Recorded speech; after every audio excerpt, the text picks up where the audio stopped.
Hello, everyone. Welcome to Meek Mondays.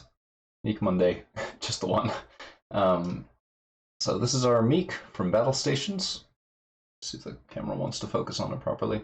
I've spent a little bit of extra time today getting his art to not obscure quite as much of the screen as it did before, with a couple of chroma key bits. Just to kind of try and keep that a little bit tidier than we've had it for the last little while.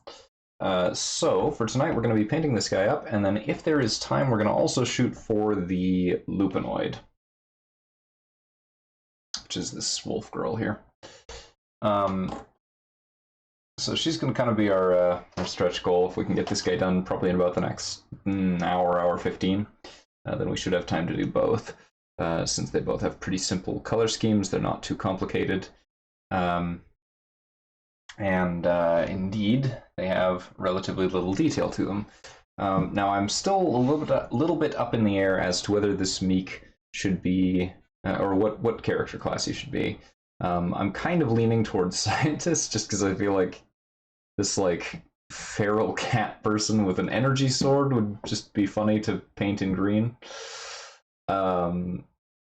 Or if we should just leave his jumpsuit sort of a neutral color and then paint colors onto his buckles and ties like we did with the gorilloid over here. You can see he's got a little bit of green on his belt and his shirt, but everything else is just sort of in grays and browns.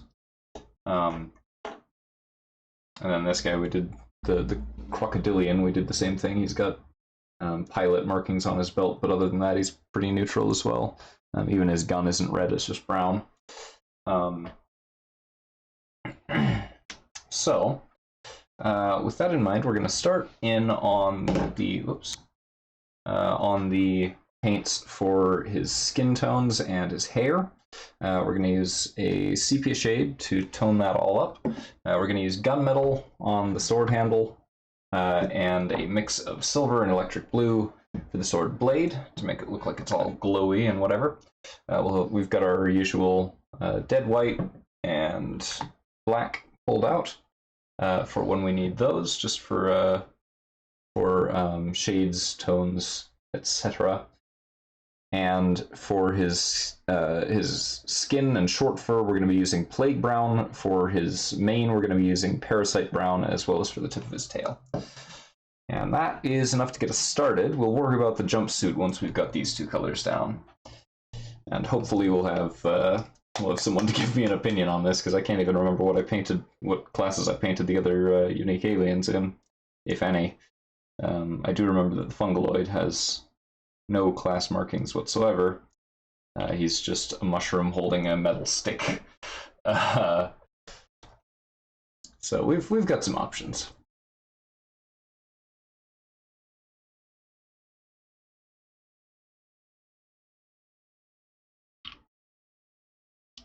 Got a little bit of each color out. Let's those mixed up with our thinner. Assuming I don't get it all over myself instantly, which is fine. Whoops.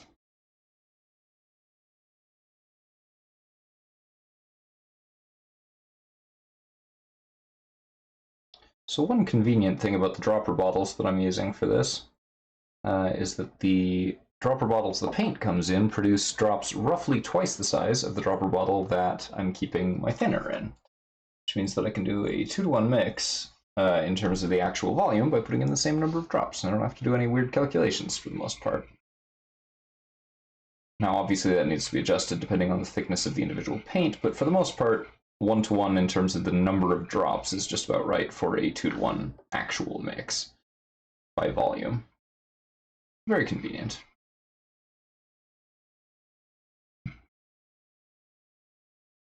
It also means that even though I thought my thinner was running out, I have been on the same this much of a bottle for the last 2 weeks. So that makes things simple.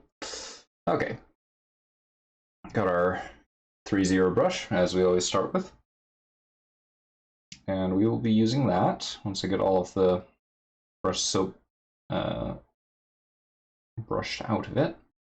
We're using that to put on his skin tone. So we'll be doing his face, his arms, hands, and feet in this color.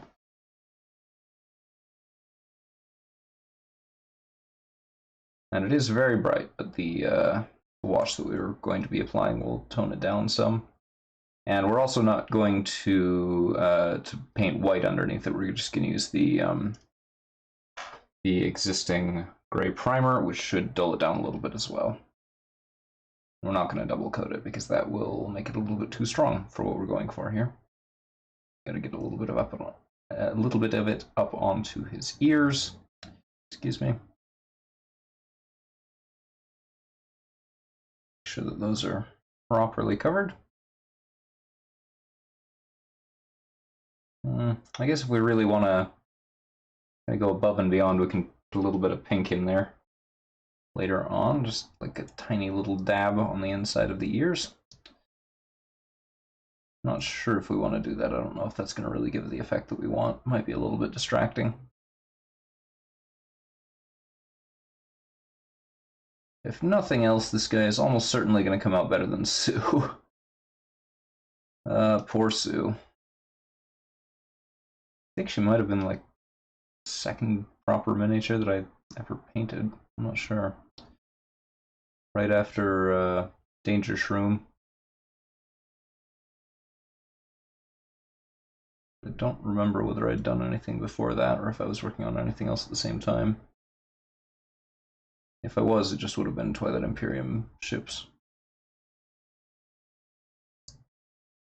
Which, I mean, that was a project and a half, so very possible that I was working on it at that time.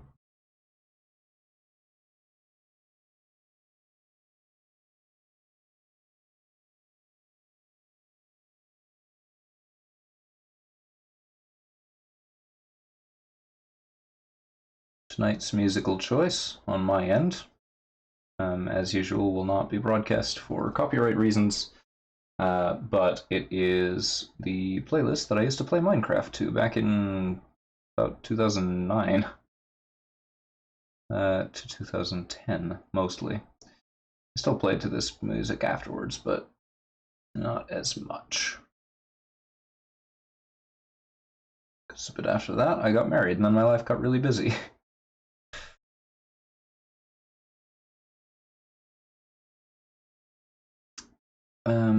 Once we decide what class this guy's going to be, we can make some decisions about this gauntlet that he's wearing, and his belt, and so forth.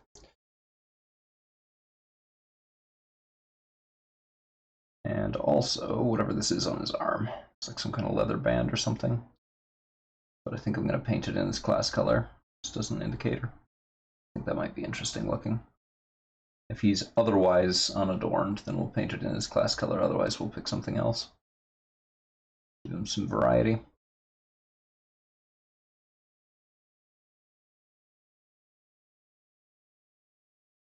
Oh, hello. Sorry, I was looking down and didn't notice that you were chatting me.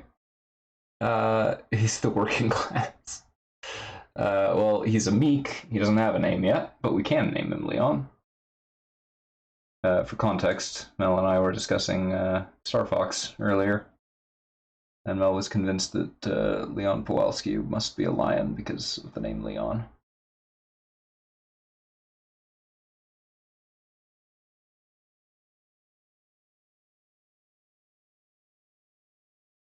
Yes, Leon is from Star Fox. What did you think? I mean, to be fair, he'd make a great Battlestations character.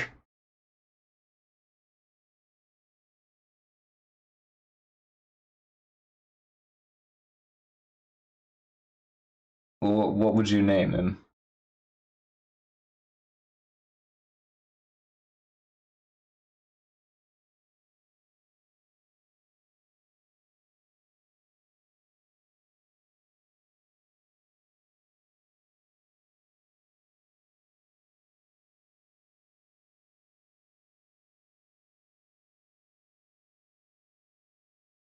The Cowardly Lion.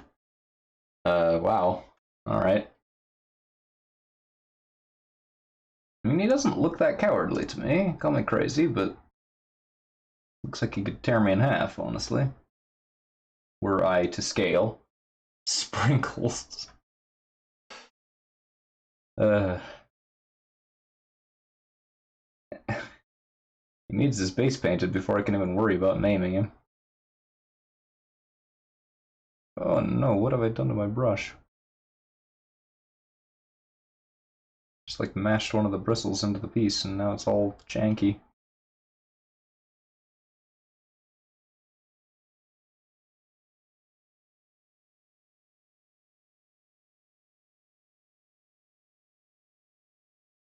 Let's see if I can fix that. Mufasa. Jeez, you're on one tonight.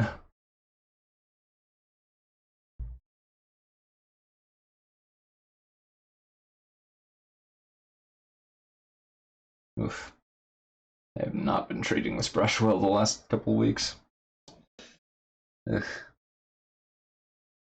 Suppose it doesn't help that pretty much every time that I use the thing, it gets more and more messed up.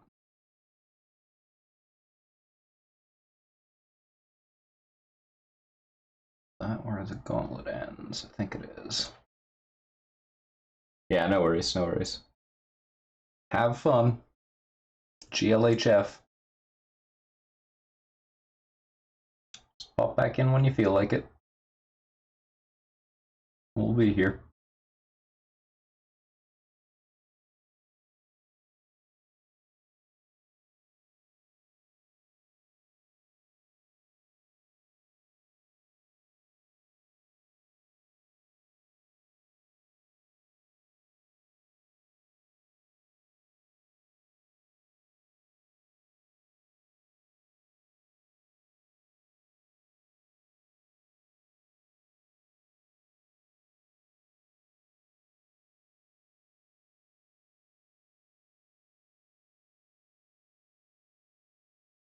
Oh my gosh, the angles they ask you to put your brush at for these models. Gracious. Well covered. It's well covered. Now we will do his feet, which are poking out from underneath these leggings he's wearing.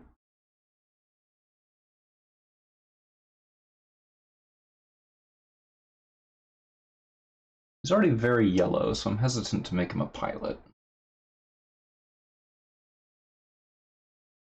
Or at least to paint him like one, since obviously the snap-on bases can be just about whatever you like.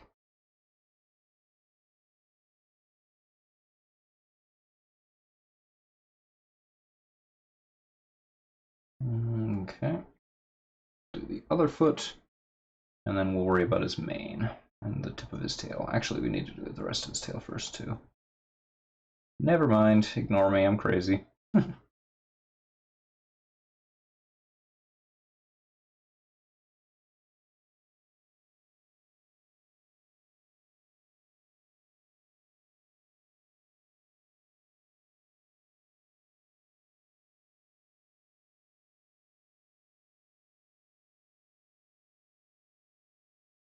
And of course, we are overpainting this just a little bit because the yellow is going to be real easy to get rid of later. We do need to get a fair amount of it on him right now. I'm actually pretty happy with how the grays interacted with all this.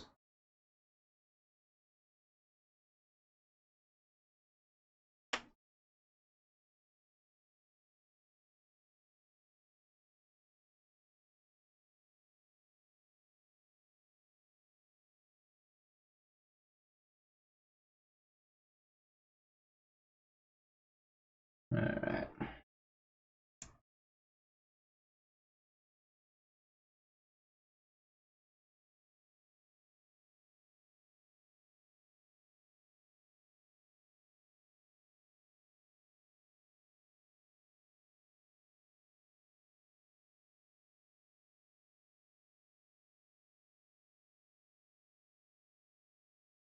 This is a surprisingly difficult shape. All twizzly and it's hard to tell whether I've gotten every side of it.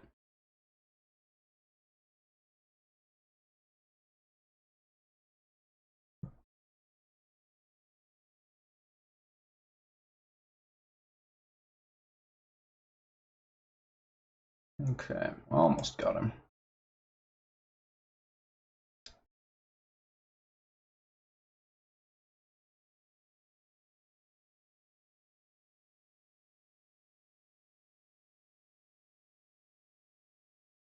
Just quickly make sure there's no spots that need more or that I missed.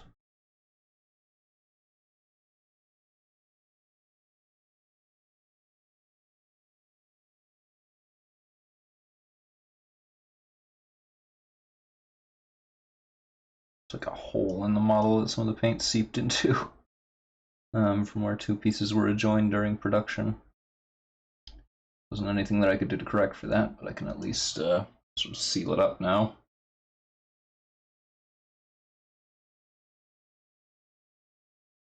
I feel like I should separately tint his nose, but I'm not sure what to do with that. Maybe charred brown, just like a little dot of it there. Once we're done with most of the rest of him, I think that'd do nicely.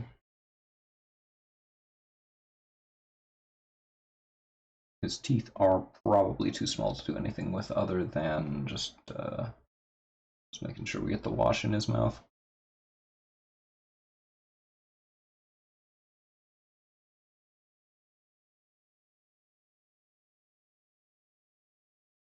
Let's red up this this mane. It's going to be a little bit exaggerated, but that's okay. Nothing wrong with exaggeration in a very cartoony sort of game.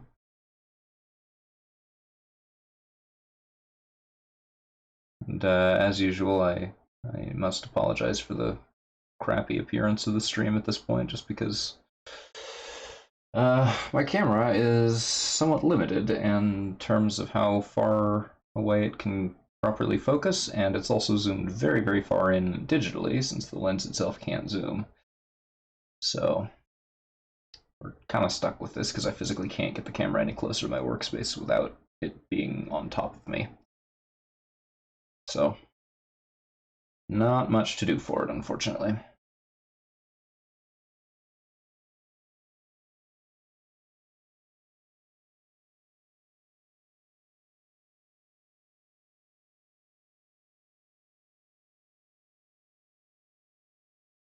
Alright, getting there on this. Probably should have waited on this until doing the tunic, but I think that's okay. Just means I can be a little messier at this point. I'll clean it up later. Sort of my my mantra, isn't it? I'll clean it up later. Don't have to do it right the first time. I can just clean it up later. It's not a very good approach, but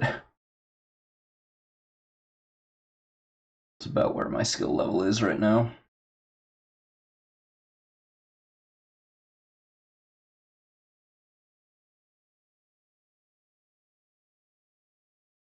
Okay, now does he have it coming around the bottom of his face? He does.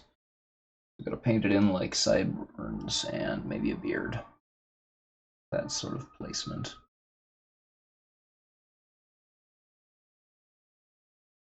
So make sure we pull this all the way back, sweep it through the edges of where it's supposed to be, as opposed to just on the front.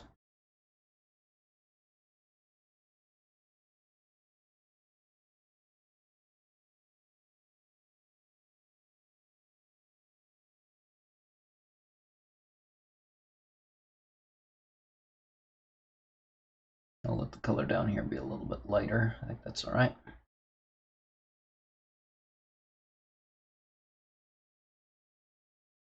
Better than not being lazy, am I right?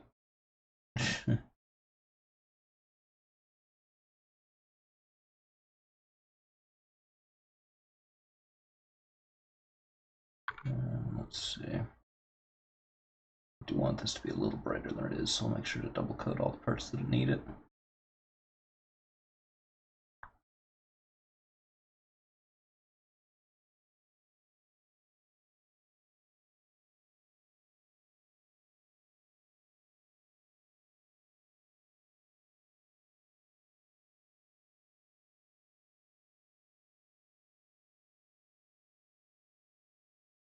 Okay.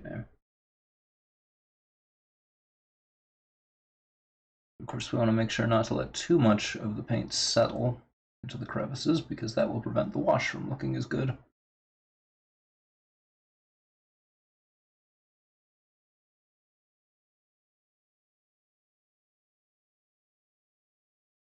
Okay. Alright, so that looks good now. Let's get... And now he really looks like Lion-O. My gosh.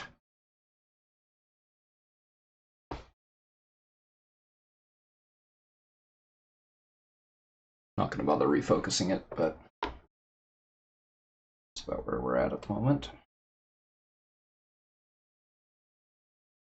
Just fixes the ears a little bit here because they look a little funky.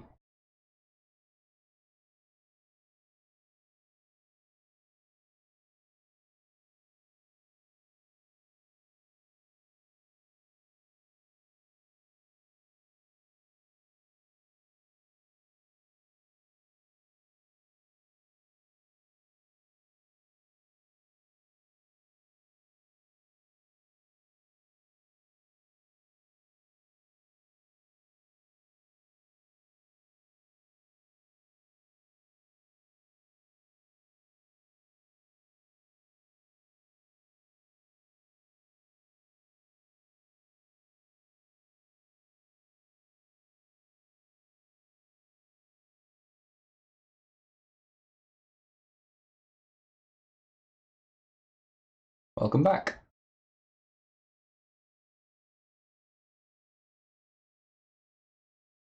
Yeah, well, that's because it is very orange. But once we get the sepia wash on, it'll be a little bit more toned down.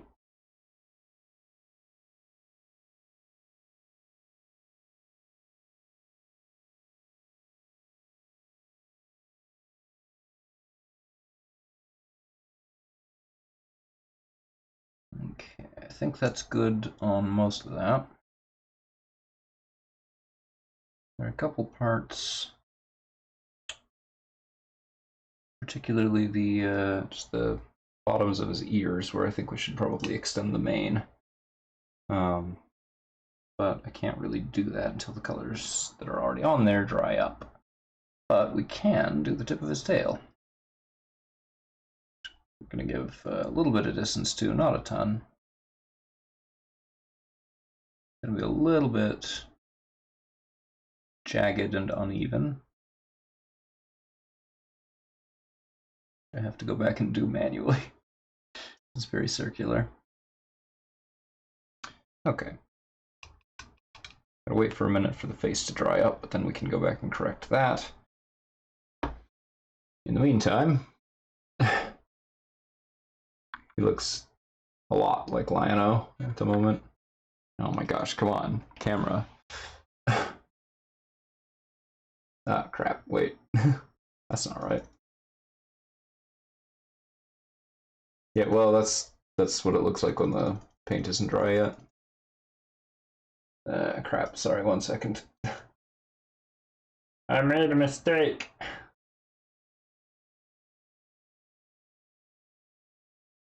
No.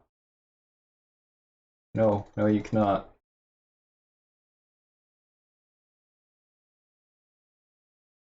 Just click the wrong button, that's all.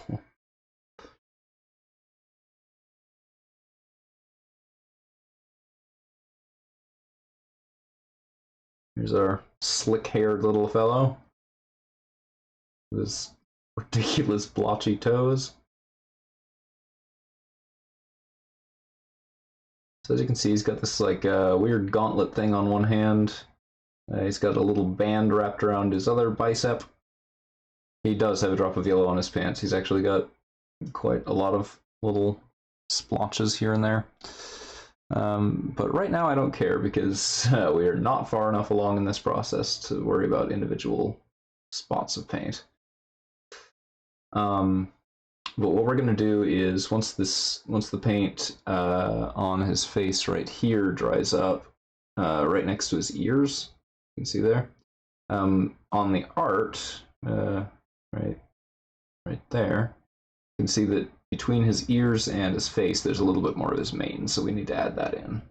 But we can't do that while it's wet because then it'll just mix.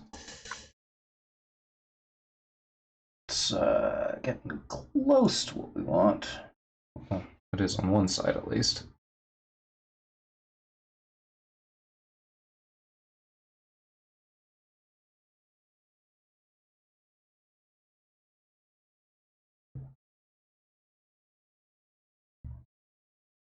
Oh, that looks so janky.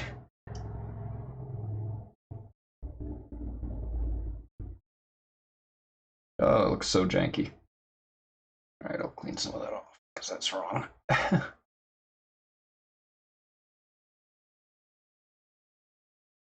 Just needs like a tiny little bit. And I added more than that.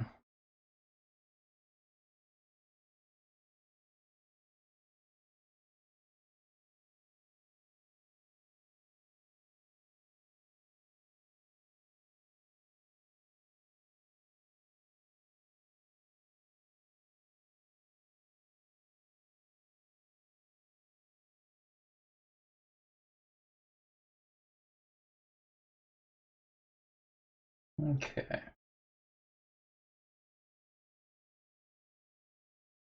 Yeah, that's looking better.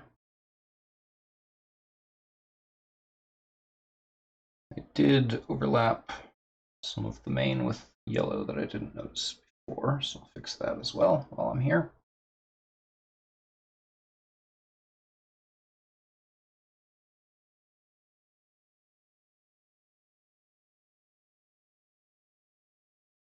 Make sure there's no weird bubbles in the paint, which happens sometimes. Okay. My brush clean because it's getting all stiff already, and it's only been like half an hour.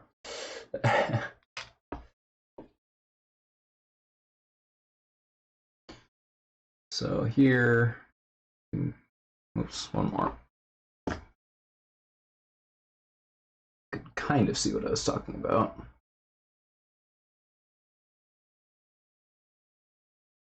So yeah, now he's got his mane just extended out a little bit further. I think that looks a little bit better.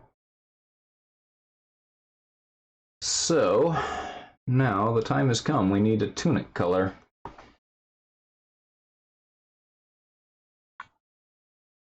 I'm feeling like neutral colors for the tunic is going to be best. Like maybe a gray mixed with the color of his skin tone. So like, what? Probably, or actually no. You know what? Stonewall gray with charred brown might do really nicely. Grab that up. Charred brown. Stonewall gray.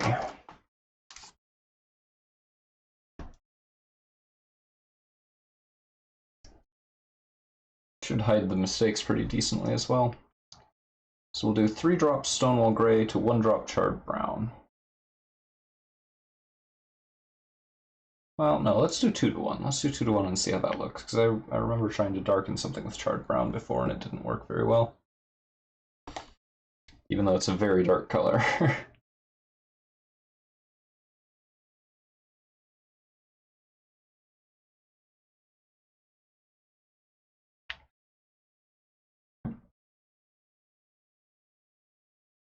It's probably premature to do details like this, but I'm kind of tempted to do his nose in charred brown like right now.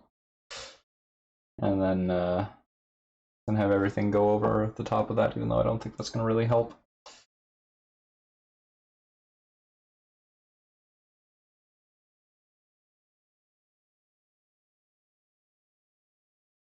That is actually a pretty decent color for this. I like it. A little bit of dry brushing over that, and I think we're golden once we've got the wash on there. That's actually a pretty good color for pretty much exactly what I hoped. We wouldn't want to highlight it too heavily either, so yeah. It's a good color, and I will get it on the model so you guys can see it. Obviously the belt's going to need to be its own thing.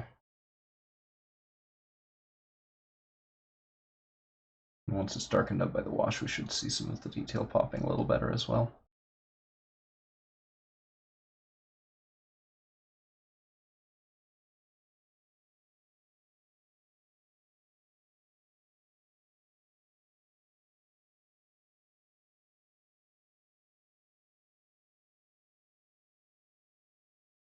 Yeah, neatly covered over my little yellow blotch as well.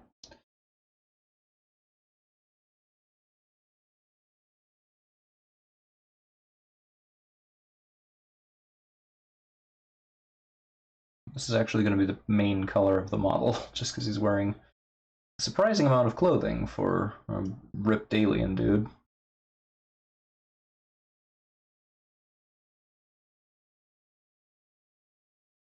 I mean, like, if you doubt me, just look at pictures of Tyrion Asazi from Andromeda.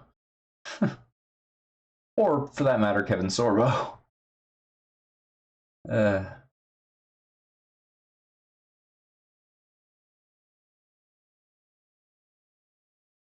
know thy tropes, eh?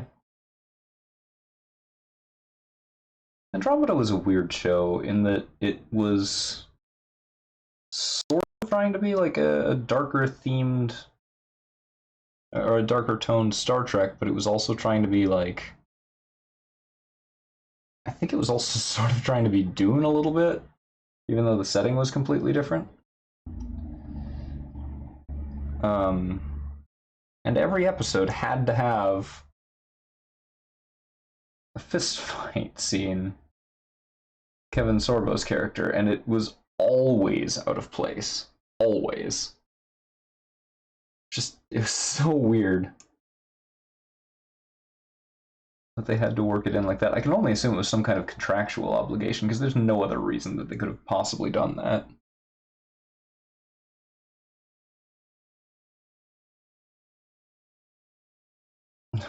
Ripped a lion, dude. Come on, man. Cut me some slack. Uh,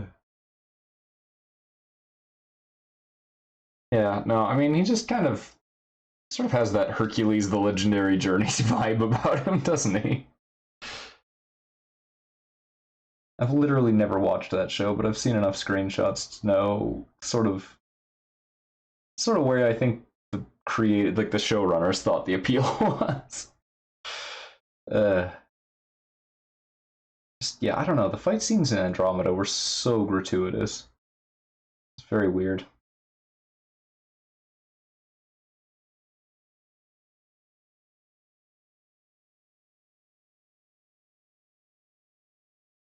And like they never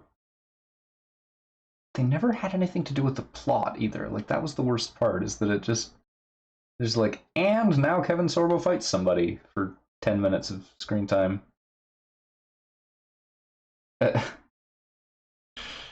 Yeah, yeah.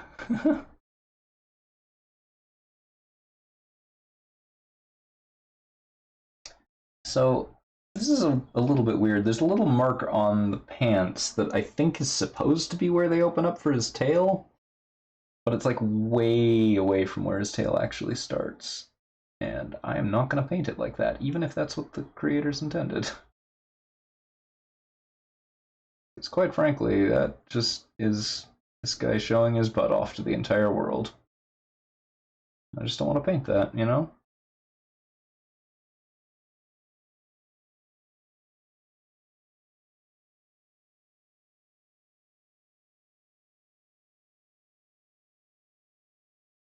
Butt flap. Yeah, no, exactly. It's like those old timey pajamas.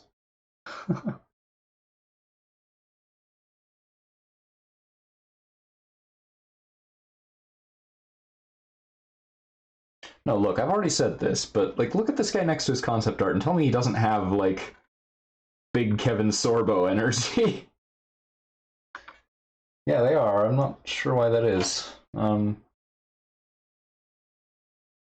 It's not like in slow mode or whatever. It's just not.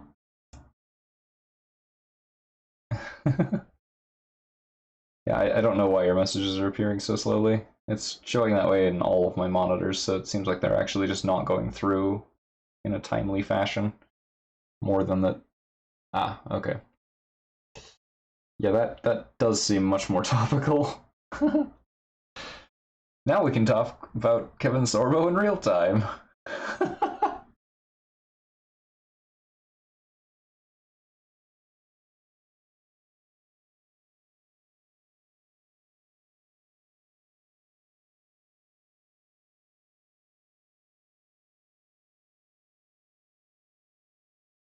Kevin Sorbet. Ah, nice. I love it. It's great. It's perfect.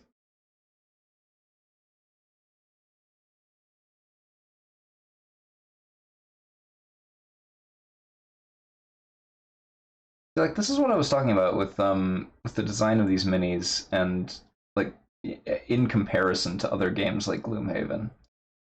In order to get this part of his pants, I have to hold the brush like in here underneath his arm and like I can't see what I'm doing at the angle at the only angle I can get the brush in there. I feel like these were designed not so much for painting and more just for like the general look of the character, which is fine. Just it makes this particular job a little bit unnecessarily difficult. The Gloomhaven minis definitely had the feel of like, yeah, they assumed that people would want to paint them. These ones I think are assumed that people will not care unless they like bought the Kickstarter tier with the like the professional painting job. Like, oh no, it's fine, just plastic, you know. Of course, I'm completely guessing on that. It's total speculation, but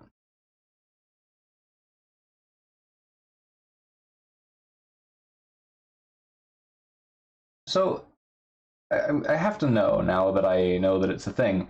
That Whaloid, how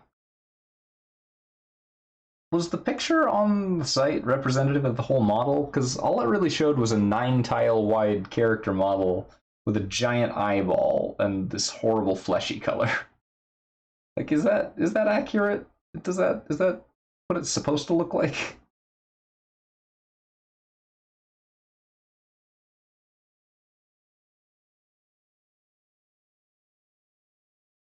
Or was there more to that character design? Because I never saw it in any of the rule books or anything.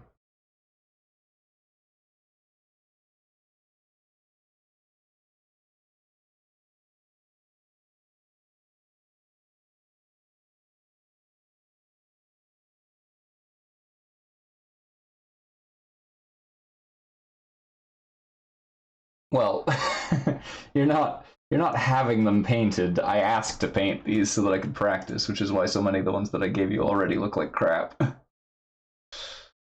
um, but these ones are better.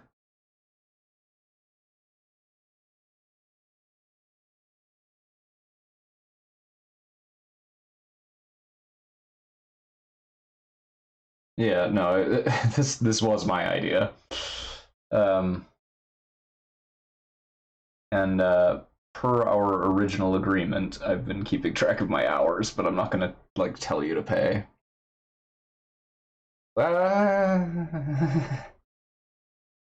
Strong words, but okay.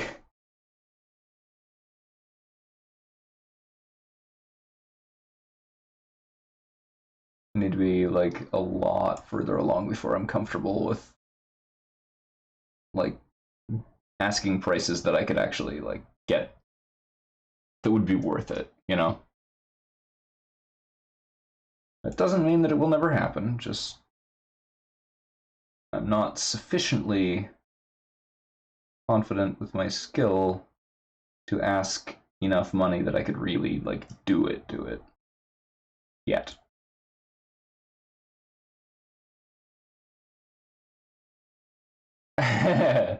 That yeah, that would have looked silly, but you would have been safe in it anyway because you know. I thought you wanted to do it.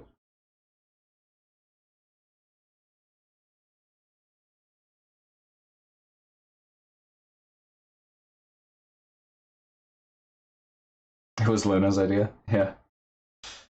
Uh, I mean, I guess it's worth mentioning in about. Don't no, don't do that to me. uh, no, you can do that to me. That's fine. Um, just wait till I've painted Mice and Mystics. No, that's no. Do it between when I paint Mice and Mystics and when Heroes of the Grid ships, because that's going to keep me busy for a long time.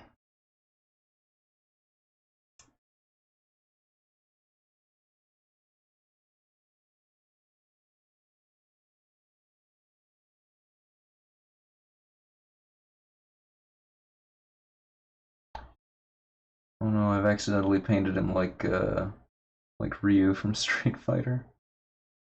Oh no. Didn't notice until just now. Just need to not give him a red belt and it'll be fine.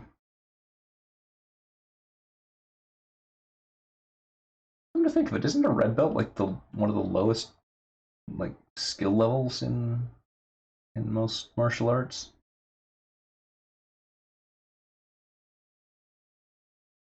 He can be Ryu. Uh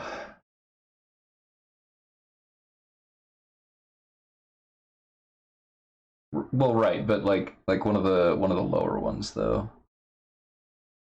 Because like doesn't it go like white and then oh no, you're right, you're right. Shows you how much Street Fighter I play. Okay.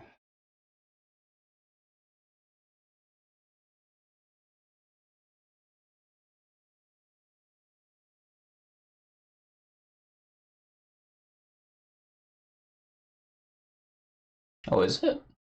I thought it was the other way around. The red belt was like the lowest, and then or not the lowest, but like one of the low ones.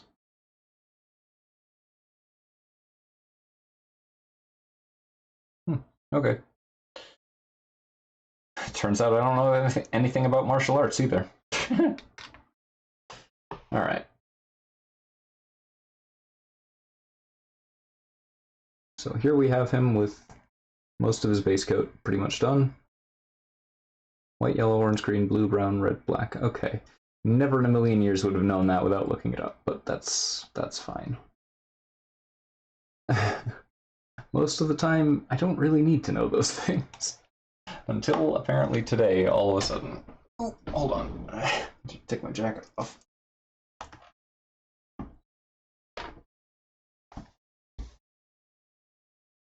It's finally not cold in here.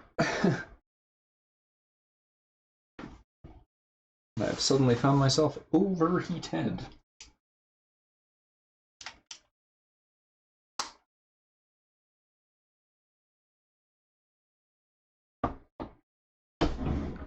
Well, it was freezing here. Okay. Alright. So I think what we're saying is that Lion-O is simultaneously the persona of Ryu from Street Fighter and Kevin Sorbo. That's what we're talking about here, right? Like that's where we're at in this conversation. Oh my gosh, the stupid things that I say. Thundercats, ho!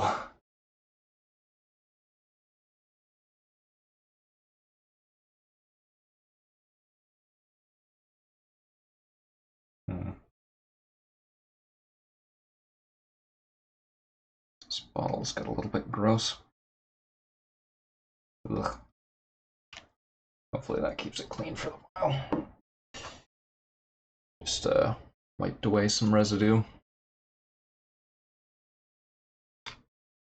Let's see, I should probably be using my dry brush to apply this because that will be the easiest way.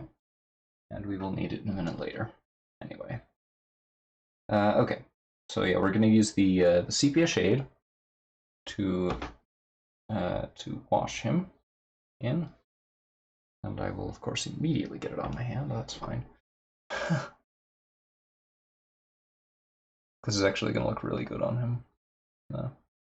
Really pop.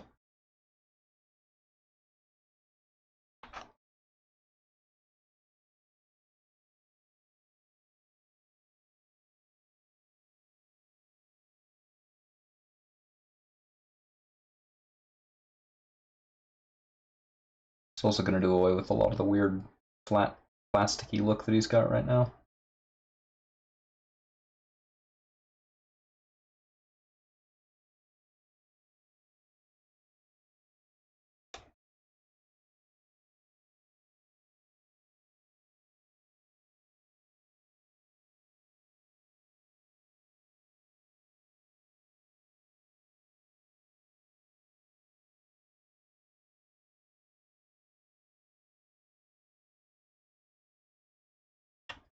Okay. have fun with whatever it is you are doing. Or don't, I guess. Feel appropriately to your situation. Ah, in that case, yes, do have fun. Eating can be fun. Or at least have a pleasant meal, right? Let me just stumble over all of the pleasantries. Fine.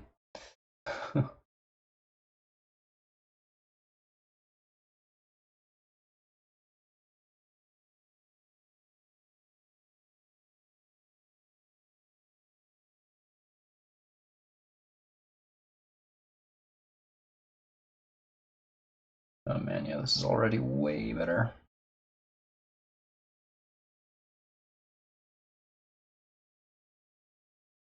It's not even dry yet, and he's already massively improved. It's literally like, this is going from an 80s cartoon, cel-shaded, hand-painted cartoon, like the super cheaply made ones, all of the ones by Hasbro and them, going from that to like late 90s. Whoa, where did that come from? Got a bunch of paint on this brush. And then I put it right into his mouth where it does not belong. Let's clean that off. What a heck.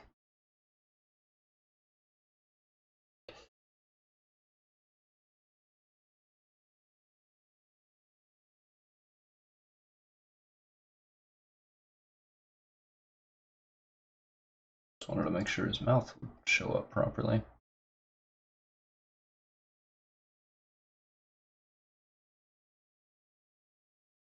And in fact, I'm actually going to recoat, use the last little bit of this that I dropped out to recoat his head and make that a little bit darker, because I really, really want that mane to pop, as well as the swash will let it.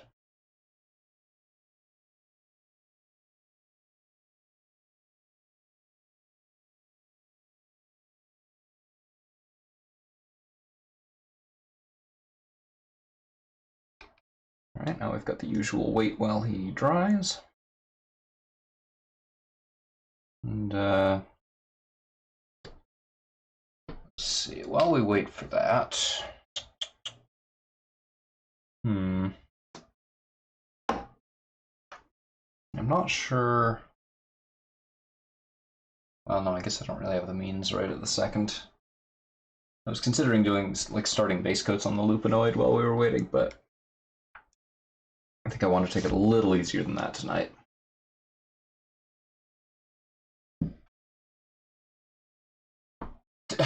Oh. Stop hiding behind your character portrait.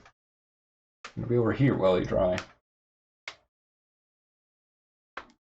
Now, of course, this is going to be a lot darker than he's going to turn out at the end of it. But right now, he looks like this.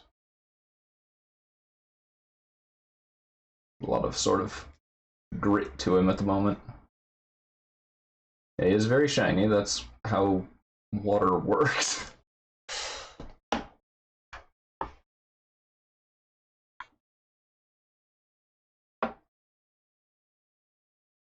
But yeah, once he's dry, he'll be toned down significantly from where he's at right now.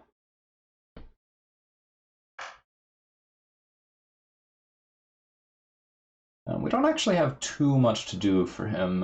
He needs a little bit of gunmetal on his equipment.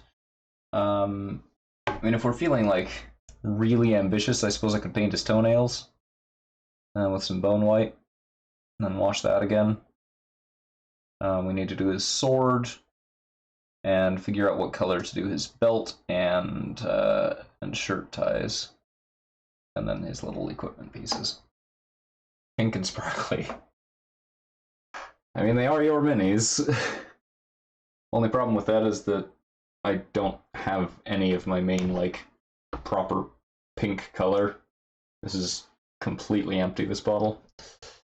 So I would have to mix one.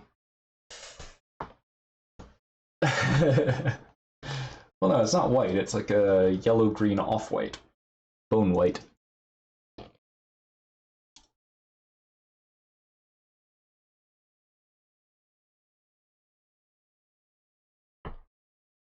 Anyway, you already have a pink droid named Spam, so I don't remember which droid we named Vegan Meat Substitute, but that one is my favorite.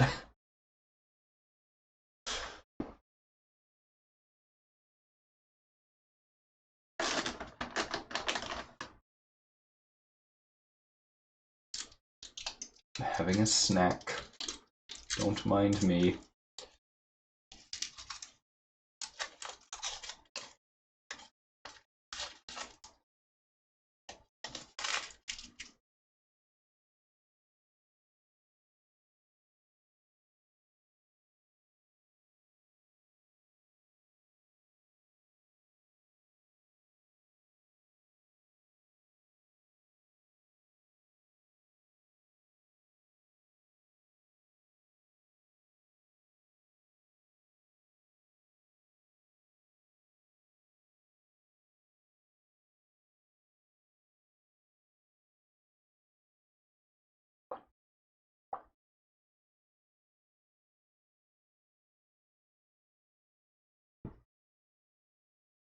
So apparently the sound of me gulping is just loud enough to get past my noise gate,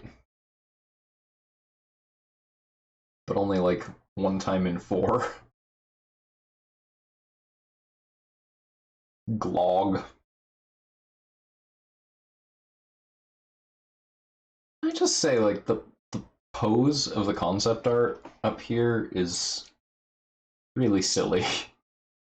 Like the anatomy of his right arm is just super weird. He's like all scrunched up, which like that might be the pose that he'd be in, but his hand is way too small.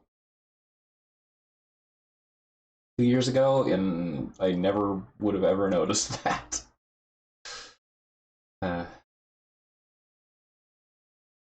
also think it's kind of funny that like the art is so detailed. Like he's got little buckles and straps and like padding and all these little bits all over him, and this super complicated weapon and a satchel and all just stuff all over him. And the model is like completely smooth jumpsuit with a belt, 3 ties on it, and like a little bit of texture on his head. And everything else is just smooth. I just think that's really funny. It's definitely a little weird. But like a bunch of I've noticed that seems to be worse with the stretch goal figures. Not all of them. Like the Elephantoid actually has a lot of texture for one of these guys, and so does the Whistler. But like a lot of the Planet of Dr. Moreau guys, the powered armor, they just have no texture to them at all. And most of the like vanilla Battlestations, non-stretch goal, base set kind of characters don't have that problem as much. They still do a little bit, but like with the Zoloxians, it's because they're wearing clothes on their whole body. With the Silicoids, it's because they just have like relatively smooth rocks. The Tentac have texture everywhere they're supposed to. It's just that they're designed with less texture to them. So I don't know. Just a thought. All right, let's see how we're doing on this guy. Still pretty wet.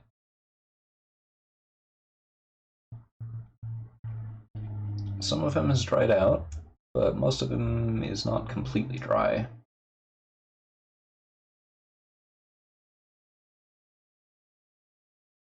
So what I think we're going to want to do is dry brush all of the exposed skin areas with a... No, I don't know. Like I actually kind of like these because they're smaller projects individually, Like, no one of them has to be like, I don't have to like dive in and figure out every single little spot. Which is not actually making that big of a difference to the bottom line in terms of how long they're taking me, which I think is actually kind of weird by itself. Because, you know, it seems like, you know, as I get faster and better, you know, I should be doing it, like, these should be taking me, you know, half as long as the other ones. But actually, I was looking at my time log from last year and the year before when I started this project, and I was taking about an hour and a half to 2 hours per mini, and now I'm taking 3 hours per mini. And, like, yeah, they're coming out better, but at the same time, like, I don't know, it's just kind of unintuitive. I think part of it is that I'm doing more to them. Like, before I had no idea how to do a wash, for example. So a lot of them just look really flat because I had no real idea of how to make that work.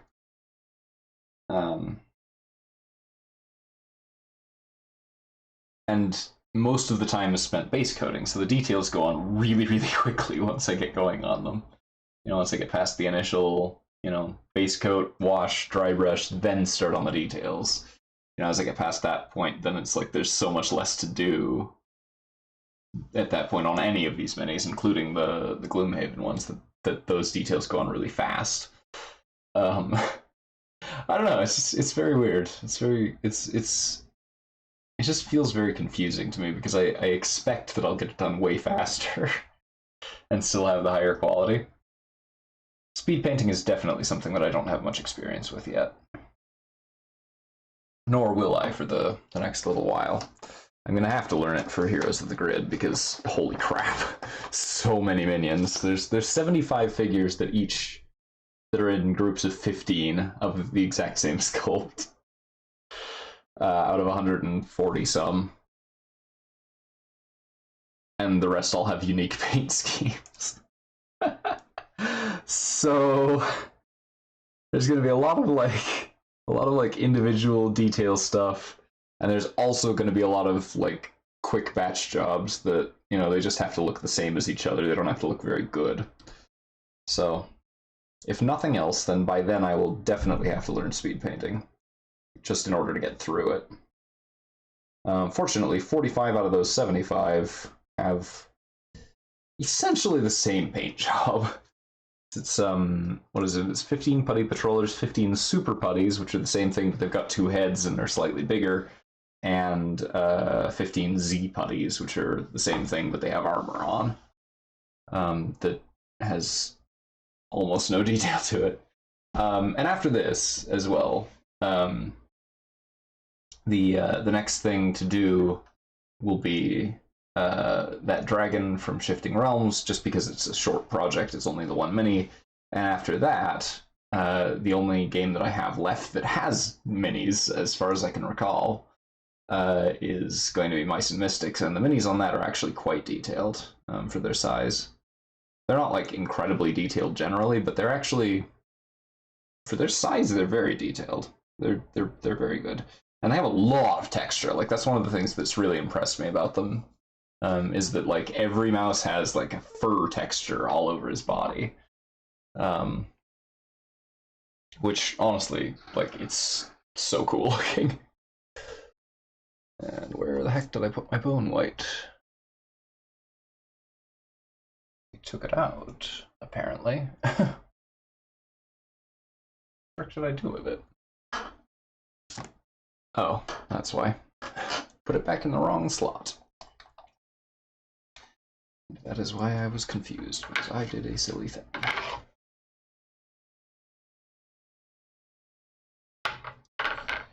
Okay. So at this point, I think the plan is going to be to mix some bone white in. So we're going to use just like flat bone white for the toes.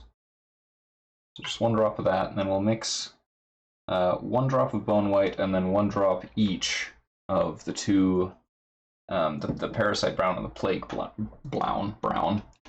And that's going to form the color that we're going to paint over. We're going to dry brush over all of the skin and fur areas. And that is going to basically be just the highlight color for most of his exposed body. Prague Brown. Just watch that be an actual thing somehow. Like there's some like distinct color of brick they use in Prague.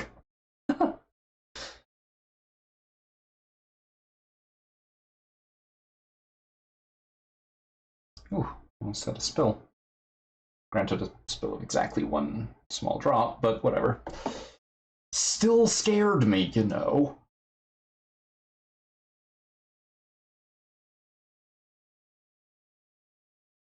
Alright, so that's our bone white mixed, and then let's mix the highlight color. We're probably going to need one more drop of bone white in here, maybe two more.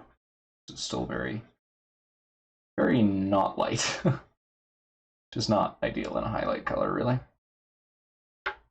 Also sort of globby. Mm-hmm.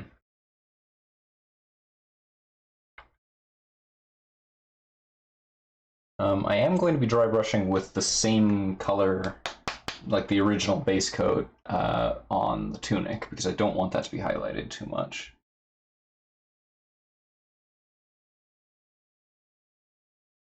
And in fact, I do want it to be like still a little bit flat, even though it's kind of already that way. I don't want to sacrifice that look.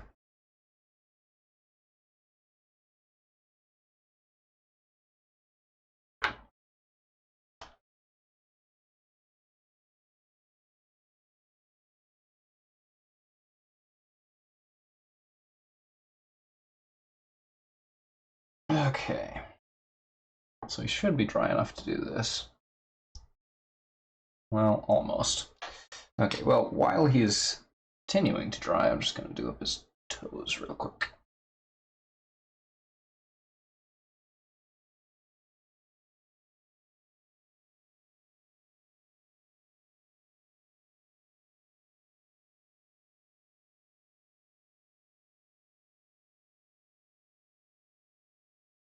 Huh. He only has 4 toes on each foot. Just noticed that.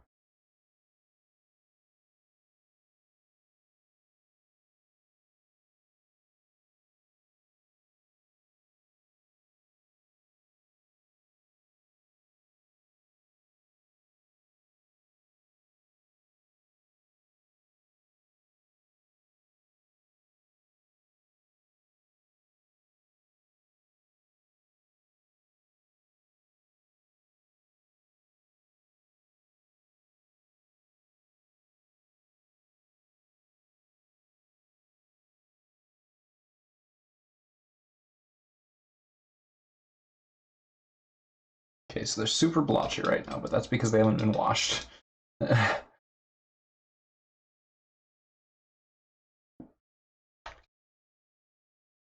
Just drop a little bit of that out of the bottle here. And then we will use that to wash over the toes.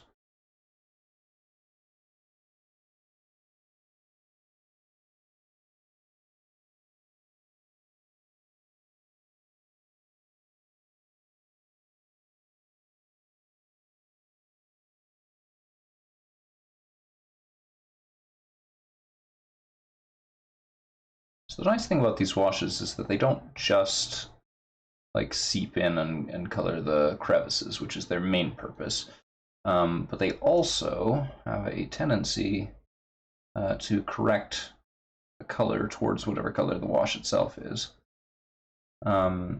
which is very helpful in cases like this where we want him to not be as bright and like jarringly exaggerated like an 80s cartoon. We want him to be a little bit more gritty, and use like medium tones for his highlights.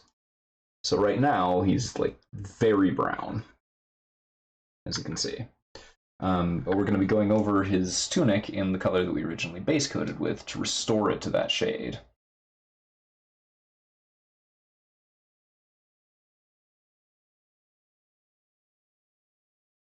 Gritty like the 90s cartoons, yeah. Yeah, something like that. It's not too far off my intent.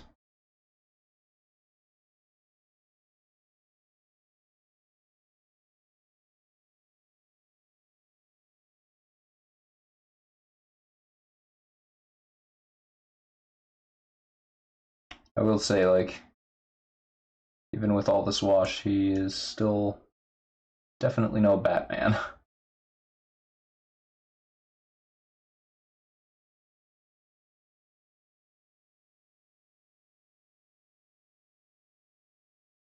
But like as you can see from his concept art, they actually have depicted his fur being quite gray. Like it's clearly like yellow fur, but it's pretty gray.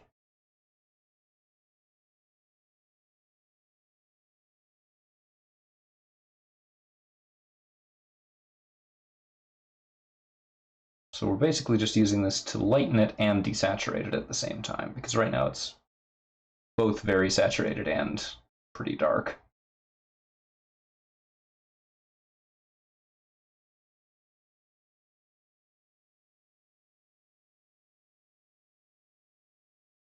And we're going to steer clear of certain areas because they're still drying, but we'll come back for those in a minute. Oh jeez, of all the random little... So, I don't know, I don't think this is probably going to be very visible on camera, but let me see if I can focus in tightly enough to see it. Yeah, you can sort of see it. That strap on his arm has visible dots on it, like studs. But like the actual texture of his clothing is totally flat. What a random place to put in all that detail. Or, I mean, all that detail relative to the rest of him, I suppose I should say.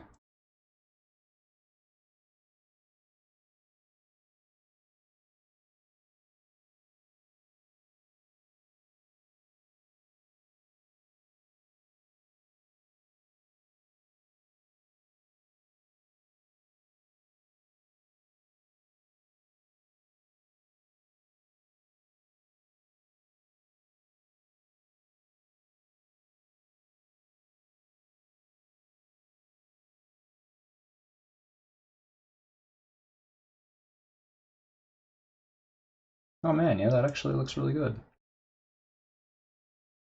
I know I'm supposed to like be the guy that knows what he's talking about here, but sometimes, often, when things go right, it sort of surprises me. So I expect to have to make corrections. Particularly with color choice, because I am not used to that.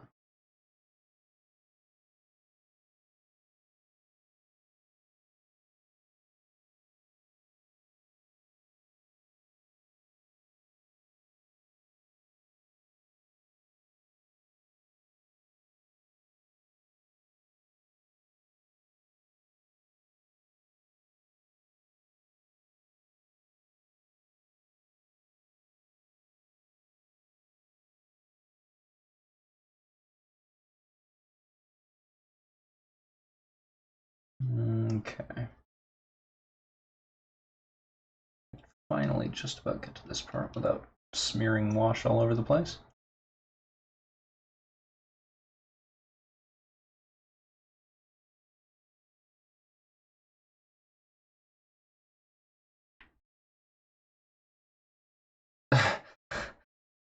Dude, just look.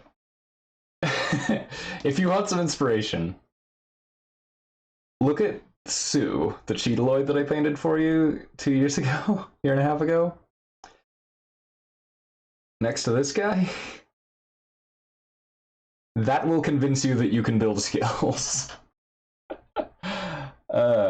No, I do actually strongly encourage you to give it a try. If you find some time where you want to come over here and practice, you know, I've got all the nice supplies, so and I would be happy to teach you. Mel's also been considering learning, so we could do classes or some such. Not classes, but like I can at least tell you what I know how to do.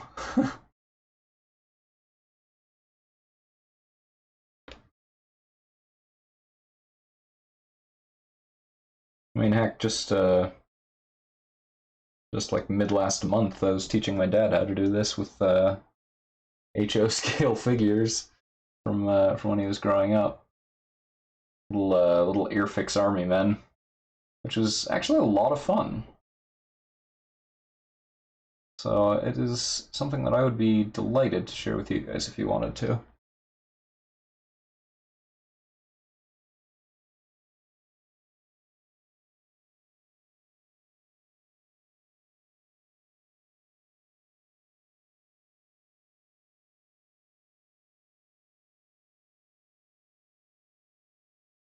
I think this is actually, the way that I'm painting this guy is actually a pretty good compromise between the look and feel of the original Battlestations and the look and feel of the second edition. Because, like, he's very much, like, gritty and gross colored and, you know, realistic like. But he's still clearly just, like, somebody's brightly colored furry character.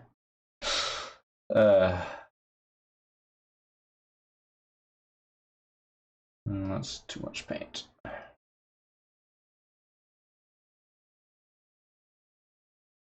I just get such a kick out of the fact that these are just like Meeks, and all of the oids are just so obviously somebody's furry characters.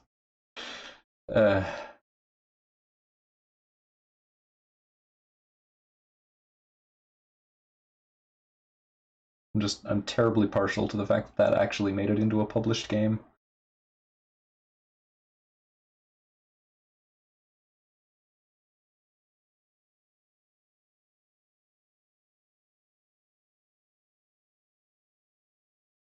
Like, speaking in as an avowed furry, it is ridiculous that that ever could have happened.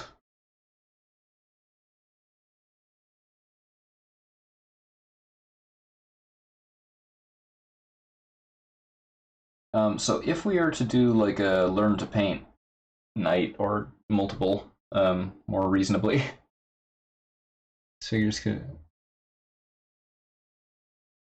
I don't know what that is, but probably.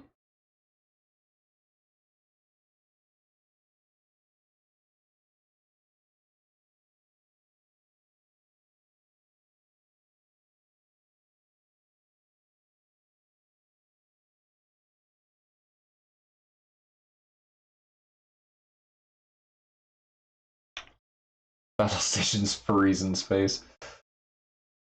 Well, you're not that far off after that expansion came out.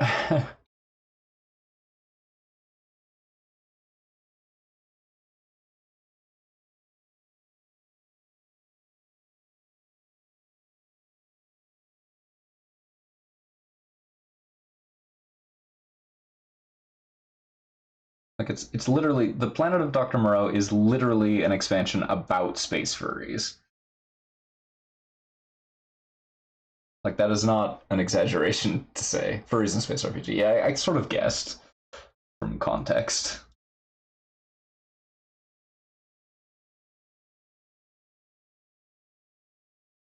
This thigh needs a little bit more help. Better.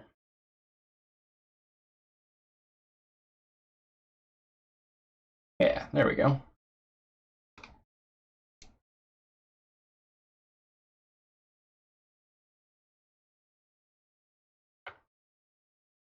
Alright, so we've got our base coats, our washes, and our dry brushes on.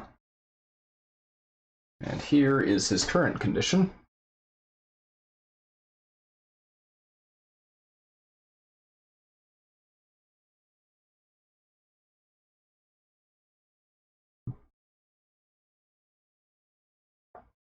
I'm actually pretty proud of that dry brush. It turned out really well, particularly on his head.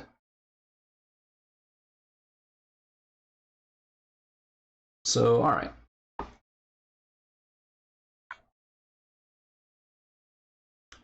That's all of that. So now we need to do the details, which means we need to decide on colors for his equipment. The sword is, of course, just going to be silver and electric blue for the fact that it's like an energy blade. Rustic. I mean, you're not wrong, but there's something just really funny about that, calling this Rustic. Oh man. Um, so we need to do, let's see, his eyes and nose need color. His right brace, dingy, gritty, maybe. His right brace, the band around his left arm, his sword, his belt, and his shirt ties. And then he is done. So yeah, not a ton on this guy, which is actually really nice. It's sort of relieving, to be honest. Some of the other ones have been pretty intense. Let's get some gunmetal out. He's gonna need that on his gauntlet and his sword handle.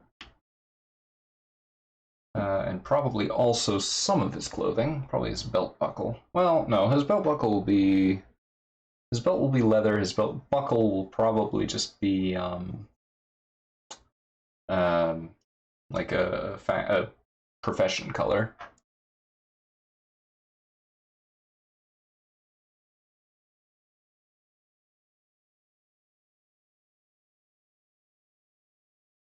Um, so I mean, yeah, dude, are you guys like down for a learn to paint thing? Because I mean, I'd be quite happy to do that. Doing that in the next 2 weeks or so is going to be by far when I am most available for it for the foreseeable future.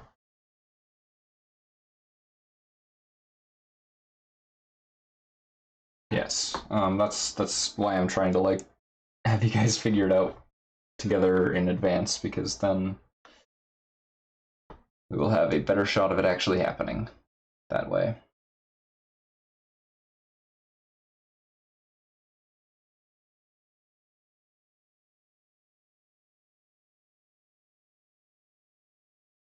And if it's like a social thing instead of just a, you put up with me telling you how to do a thing for an hour or two, then that would probably be better.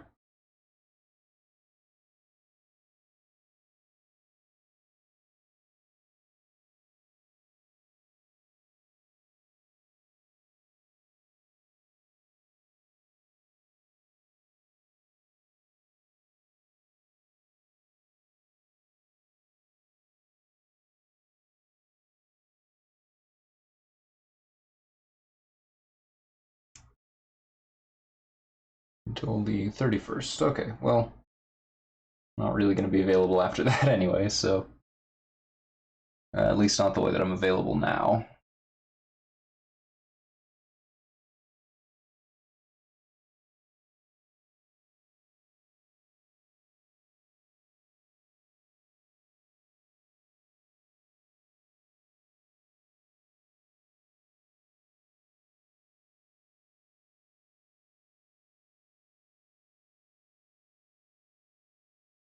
Okay, so that's a little janky, but it's at an angle that is almost impossible to see even when you're looking at it through a magnifier, so I think that's fine. That little strap on this that he's holding in his fist. I honestly can't tell if this is supposed to be strapped onto his arm in two places or just one. I'm gonna assume only one, because I don't see a specific mark indicating otherwise.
Okay, almost got this handle. What else did I say I was gonna do in gunmetal? Can't even remember.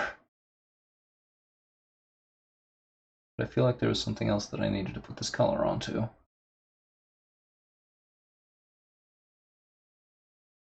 The face. That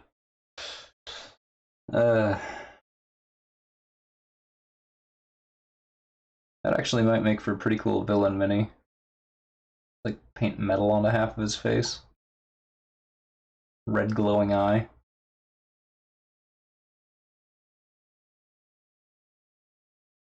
Of course, you'd never be able to use him for a player character unless he had some backstory convenient thing.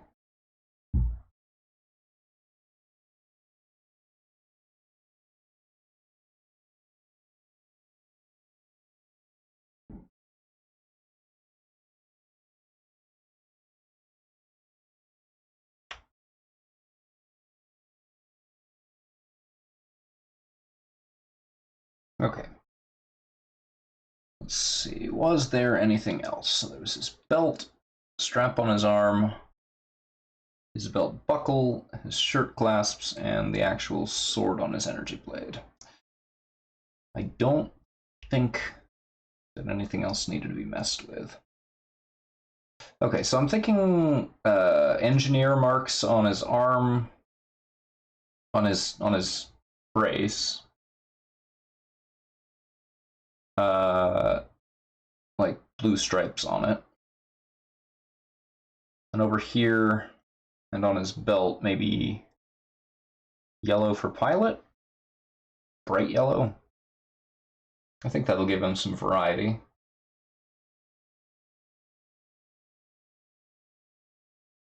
And then just like brown on his belt and his shirt straps.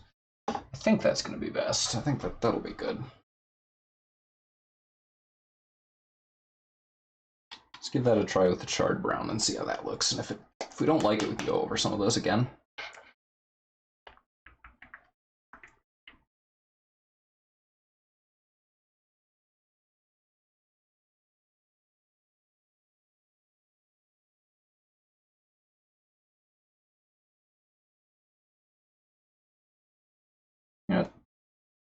Yeah.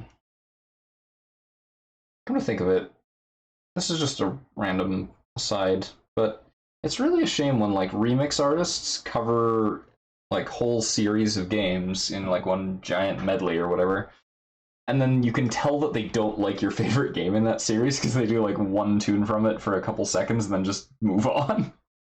Like, oh, come on. I've been listening to 10 minutes of this music and you could only muster 30 seconds of the song I like most? Like 12 seconds of it or whatever?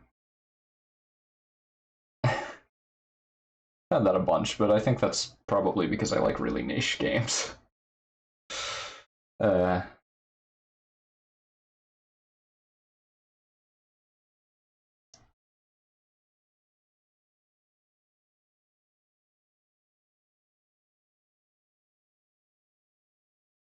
this brush is too thick.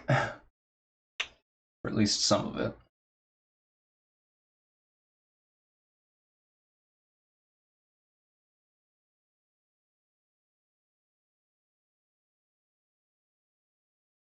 Curse of liking the unpopular games. Well, or not even unpopular, but just like obscure. Speaking of which, I want to do Endless Sky on stream. I took a look at it and I am into it.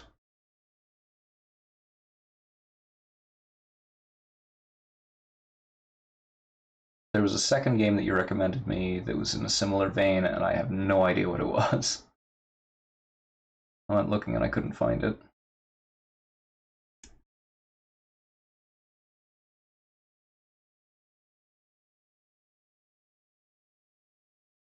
Yeah, it certainly looked amazing from what I saw.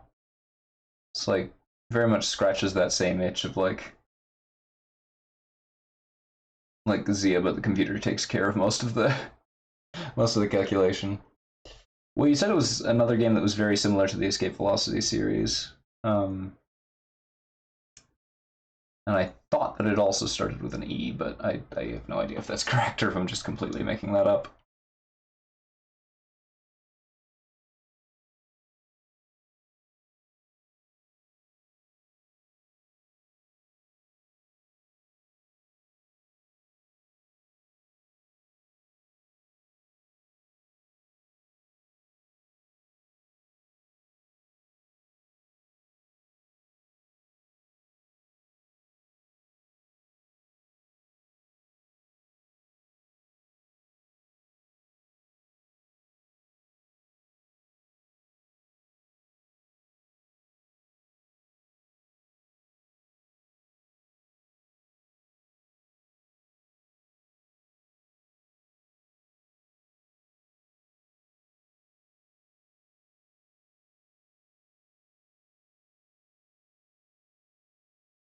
Oof, that belt is really sloppy. See if I can fix it. Okay, well, fair enough. I'll start there. Crap, and it's in like the one spot on that side of his body that I can't conveniently get to. Jeez.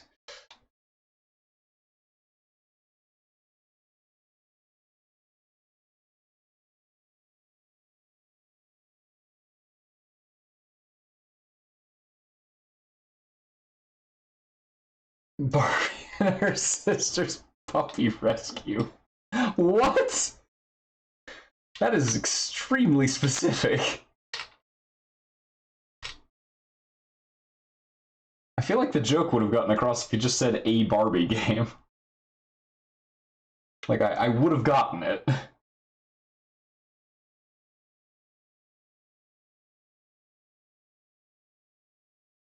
So I've switched over to a smaller brush, the 10-0. I'm going to use that to do these little straps on his shirt.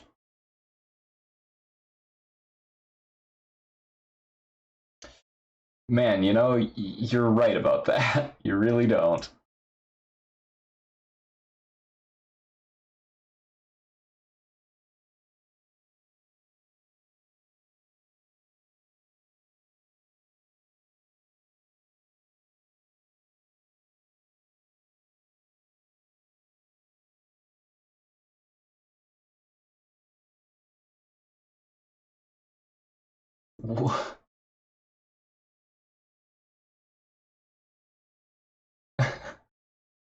who's who's LGR? I'll keep that for later.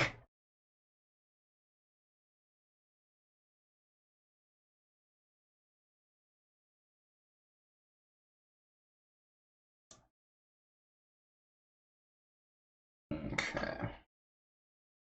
And we're also going to do his eyes in the same charred brown. Go over it again momentarily in other colors.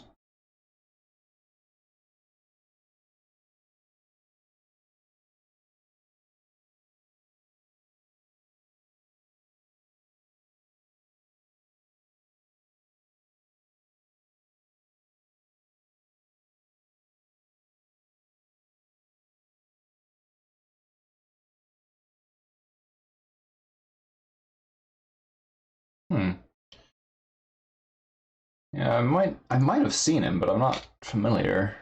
Not familiar with the name. Um. Okay, fine. Let's see it.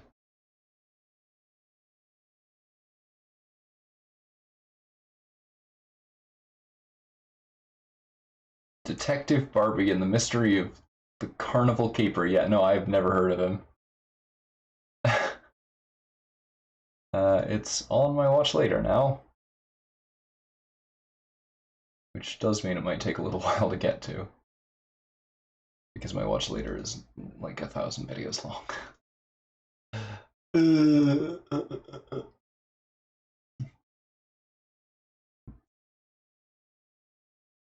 Okay, why do I keep getting the same picture of a fork in my Twitter feed? It's so weird.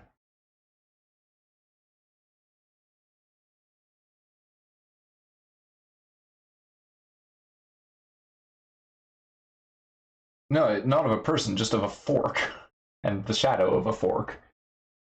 Like someone keeps posting this same picture over and over. And I don't know who this person is. I follow him, but I think that's because at some point he got put into my contact, like my email contacts, and I imported that. So I don't know who he is or why he keeps posting pictures of the same fork. It's honestly really weird.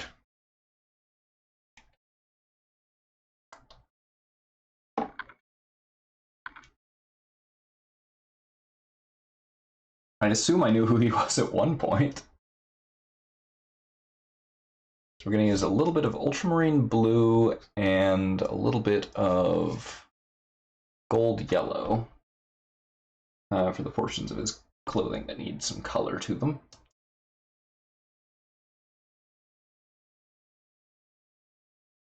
And then we will also be pre-coating everything that's getting the lighter colors on it in white. Because goodness knows this yellow is not, it's just not a heavy enough paint to successfully conceal everything that it would otherwise need to.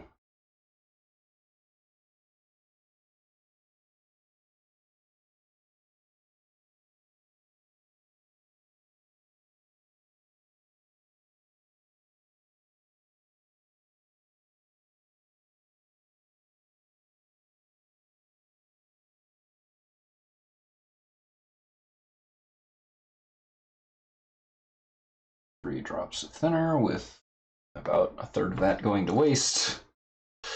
So when you're dealing with amounts this small, it's literally impossible to drop out less.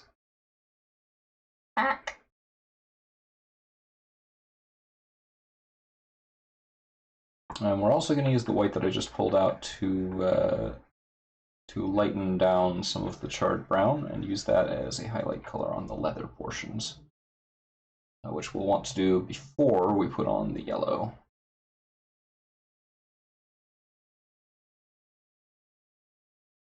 But being so dark, it doesn't need a sepia wash, so we're good to go on that already.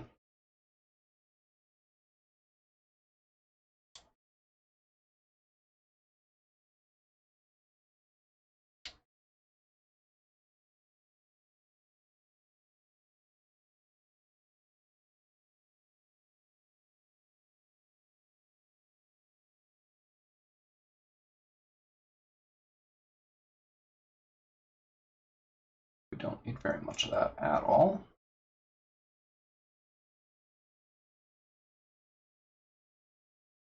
Because there's almost none of it on him.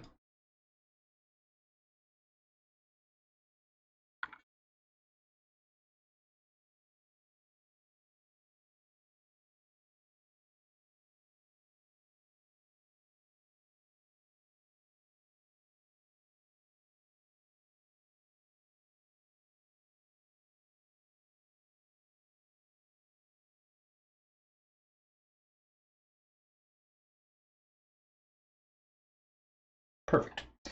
So now we don't need that color anymore.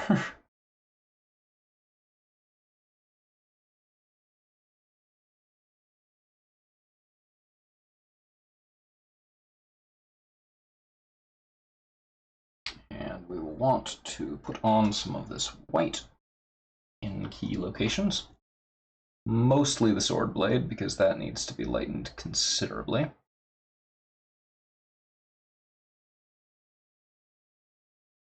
And what we're going to do with that is we're going to start with silver and then heavily dry brush it in electric blue. Like, heavily.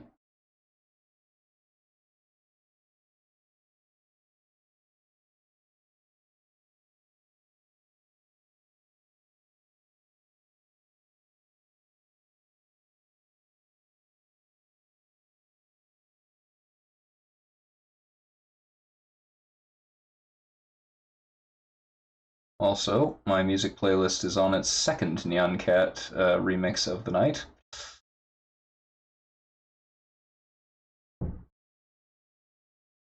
Because I haven't updated this since, like, 2010. So dry brushing is wet paint, but you dry out the brush as much as possible by wiping it down on typically a paper towel. So you remove paint from the brush to the point that there's only a little bit on it. And then when you go over the model, only the raised portions like scrape the remaining paint out of the brush. And I can show you in more detail what that actually looks like when we get there. So give me just a couple minutes to get this white on, and then I will show you the difference and how it works. Yeah, it's really unintuitive actually, but it is also very effective. It does exactly what you need it to do. Of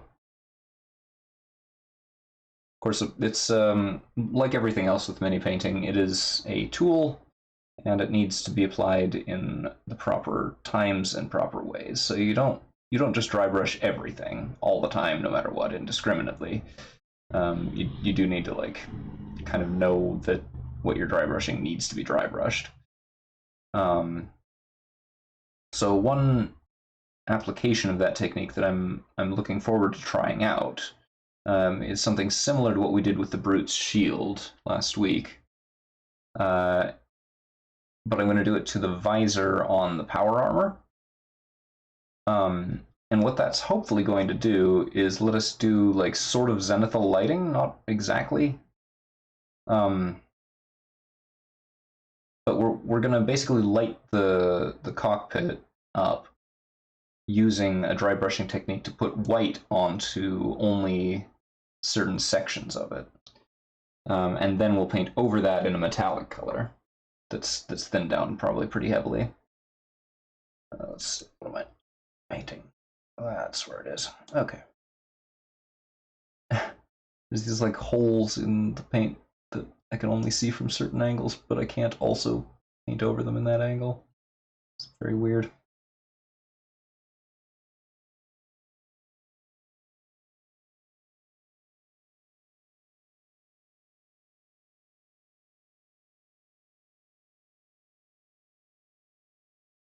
It's actually not weird at all, it just confuses my brain. We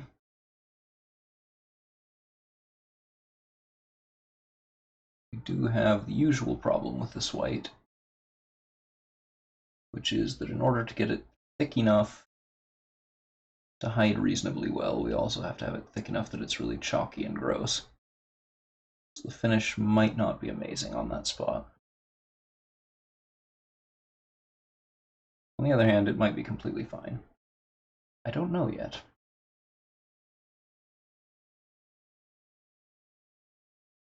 And a little bit on this front bit of his belt. Wow, that is more than a little bit. Whoops.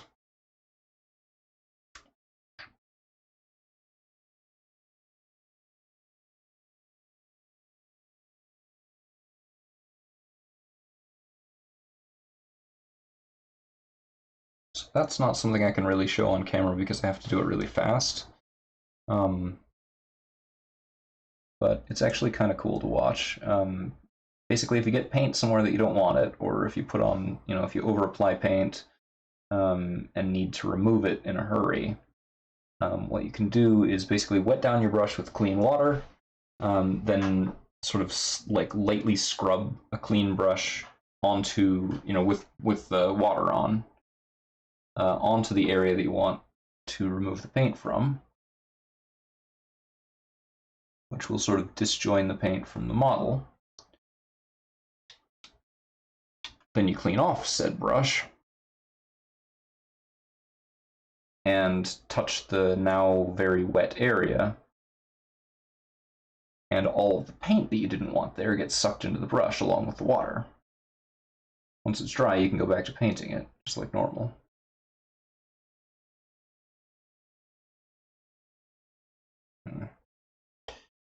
Yeah, the white's too thick.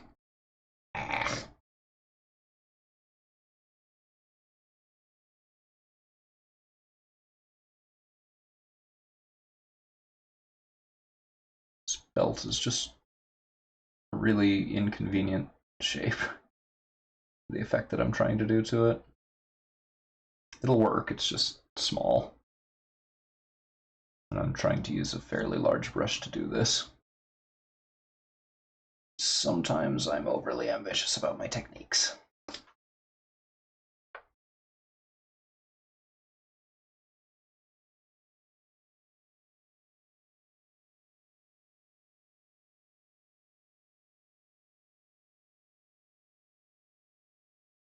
Yeah, that should work.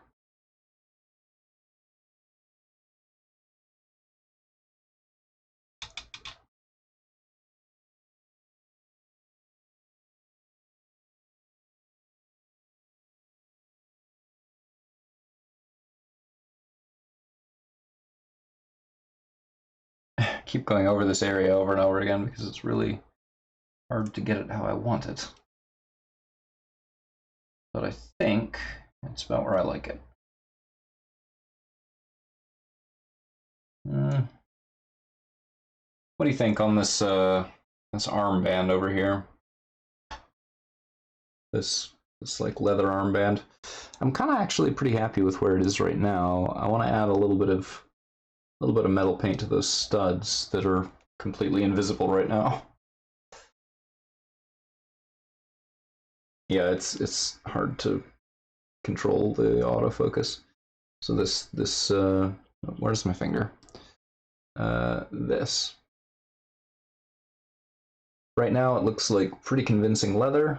I'm thinking maybe I just want to put 2 metal studs on it. Well, yeah, I've decided I want to do that, but my question is, my original plan was to paint it yellow, which I'm also going to do to his belt down here.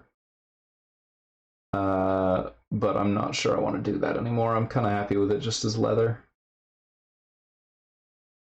Part of the problem is that I don't know where I would put yellow that wouldn't cover up what I've already done, and I'm happy with what it looks like now. I just also want it to be yellow somewhere. Alright. Alright. So with that then, let's grab up some gunmetal on our 10-0 brush, and I will toss it on to those spots. In fact, I need to take a little bit off of the brush because these are very small spots. And that was massively too much paint. Woo! Yeah, well, the idea was just like that it's a pilot armband or whatever.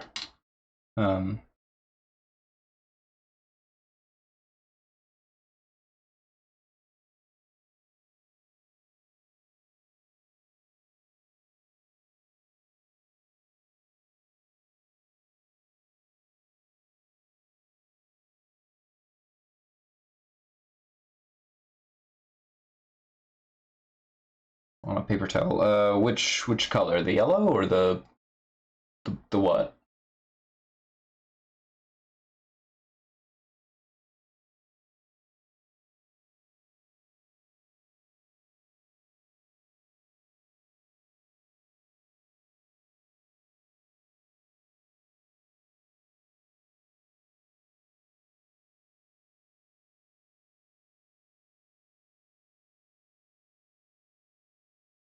Yeah, that didn't go as planned.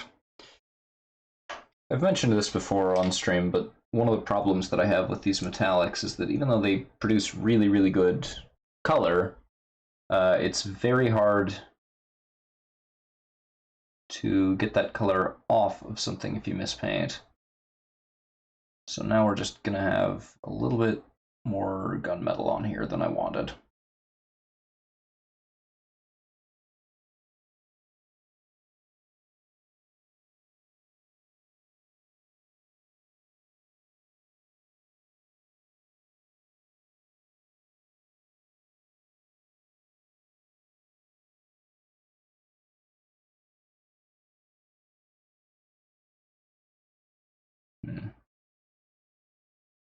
But in fact, I think some of that might be primer that I just scraped away.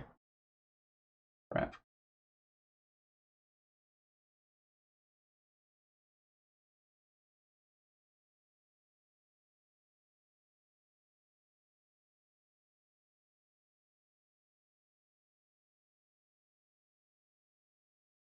Okay.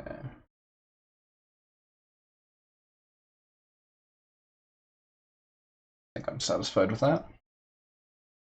It's not great, but it'll do. So I'm going to put the yellow onto his belt. So it needs to go there anyway, and then I'll show you what I've got.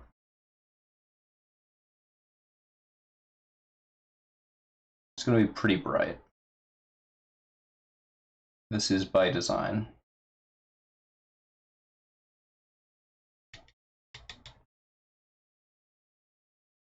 And then while that dries up all nice, I'm going to quickly put the weight onto this armband, or this gauntlet thing, because I forgot to do that.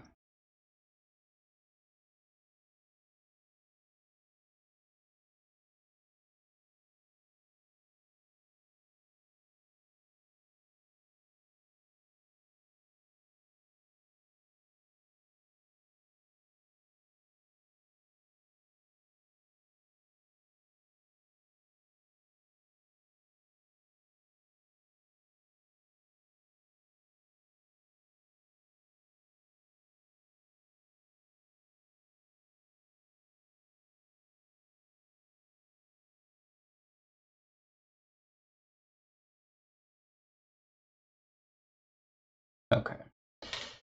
Okay, so that looks good. Now I can put the ultramarine on that. Which I'm also going to do before I forget that that exists and let the paint dry out.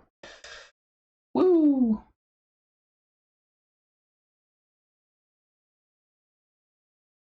Well, that's thinner than I thought it would be.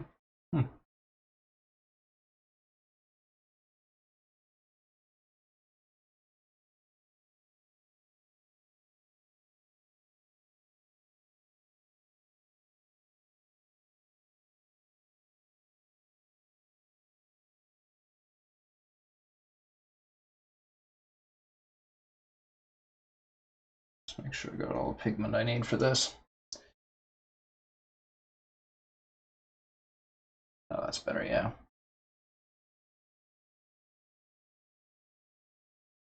Geez, it almost goes on like a wash.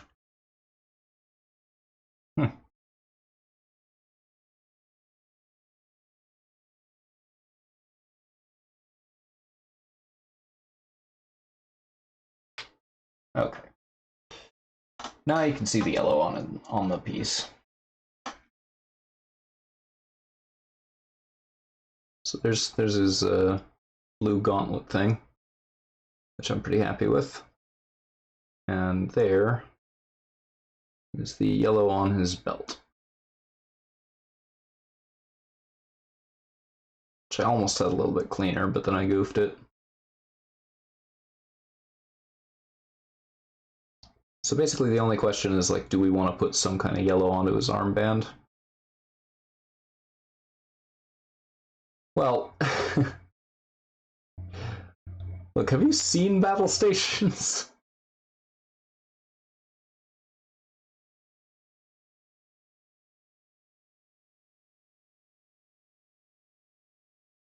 I think I'm going to keep the blue how it is, but the yellow I might actually just put a little bit of the sepia shade on, just to tone it down just a tiny little bit. Doesn't need much.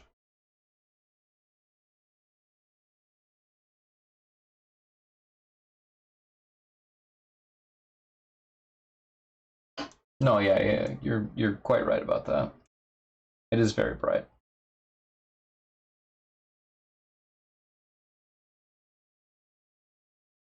I think that's fixed it actually. Sorry. Stupid autofocus, make my life difficult.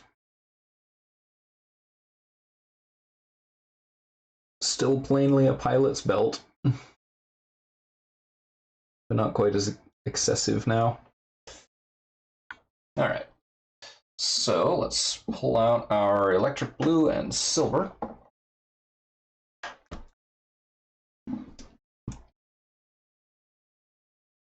He still needs a little bit of highlighting on his eyes. I'm thinking bone white might be our way to go on that.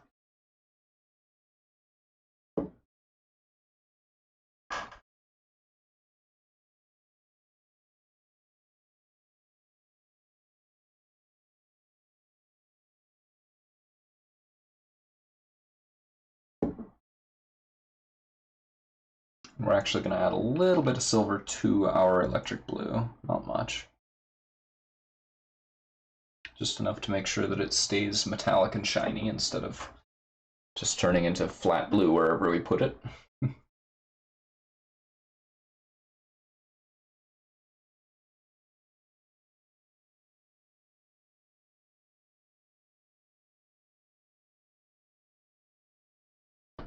And our white pre-coat should help out with keeping everything consistent and bright.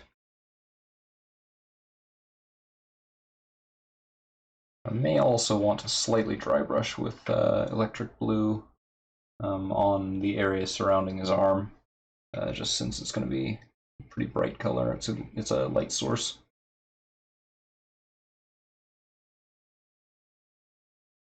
And the technique that I used for Spellweaver for pretty much exactly the same effect seemed to work really well.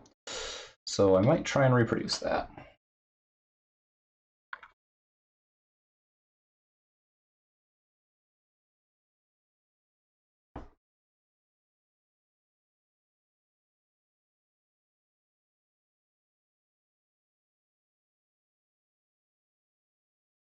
Yeah, this is definitely going to need 2 coats. Just as well that was the plan.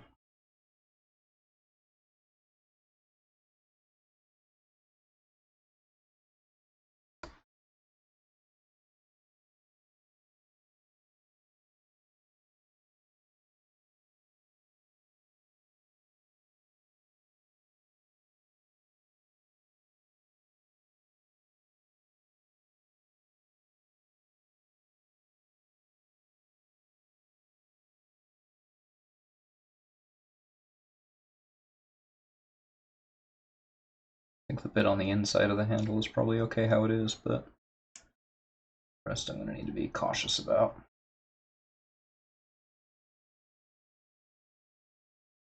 Because as impatient as I am, I'm liable to only half apply this paint. Just apply it really thick and hope for the best, which is definitely going to ruin the details. That feeling when you have to fight your own habits, right?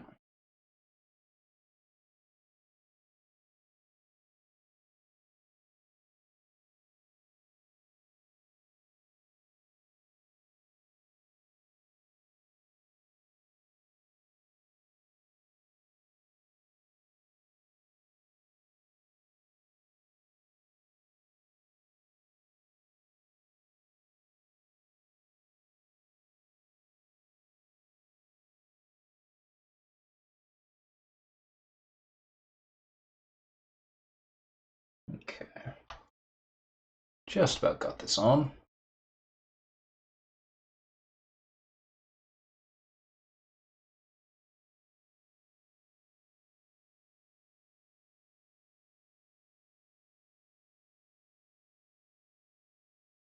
So something that I've noticed is pretty common in like Kickstarter miniatures games is that they'll always have like a digital 3D model of the figures, which I've never really seen before quite recently, except for like figures for 3D printers.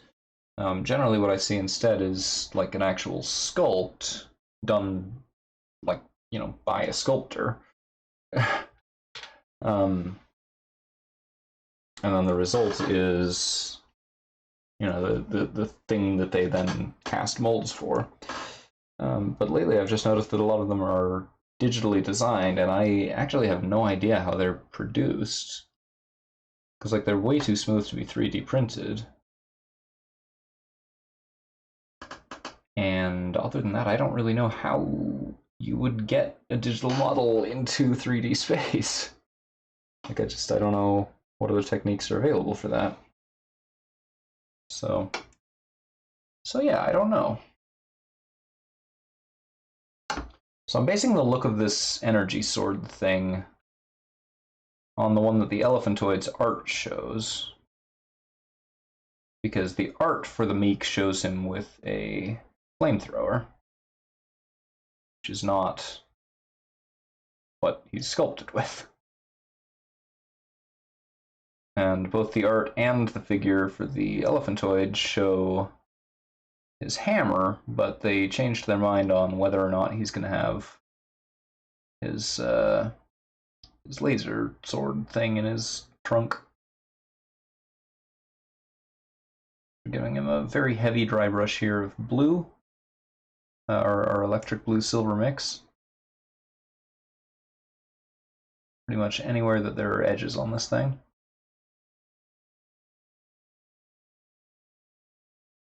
Then we're going to go back over it with a dry brush of silver.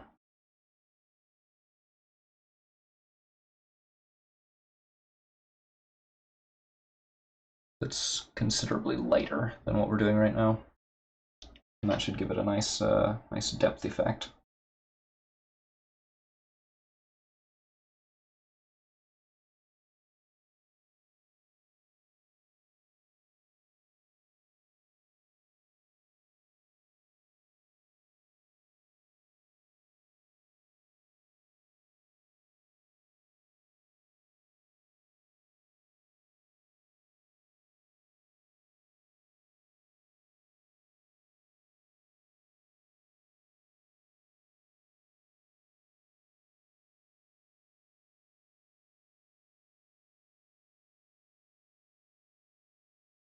Okay. So yeah, this is as much pigment as is on the brush. Like, it's clearly not fully loaded with paint. So that's an example of a way of dry brushing. I think I've probably done it a little bit thicker than you'd usually want to for what I've done here, just because I wanted to get the blue on really thoroughly. And then what that looks like, bearing in mind that this was white, then silver base coats, followed by an electric blue dry brush, followed by a silver dry brush. That's what you're seeing here. It's got this lovely little lightning bolt laser sword thing. And depending on how it's white balanced, you can see that there's still like quite a bit of blue in there. But if I do that, then it turns silver, because it's looking at it against the yellow behind it. So that's where we're at with that. Let's see. So his eyes need some help, and then I think I'm happy with his ears how they are, so I don't need to highlight those, even though I considered doing it earlier. Let's see, we'll use bone white for his eye highlights, and then we'll also just quickly dry brush over his toes with those, because his toenails, because they just look a little weird to me right now. Then we'll thin down the blue paint quite a bit, and then use that for lighting effects on his arm. So we're just going to add a bunch of thinner to that. 4 drops should be enough. So we just want like a tiny, tiny amount of pigment. It's basically going to be a glaze.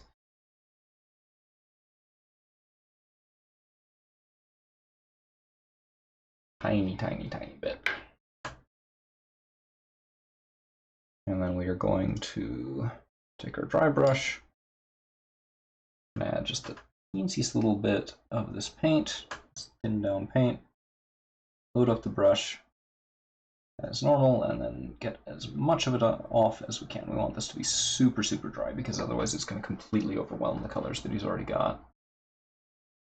And then we'll put that onto the areas facing his sword. Clear up to his head.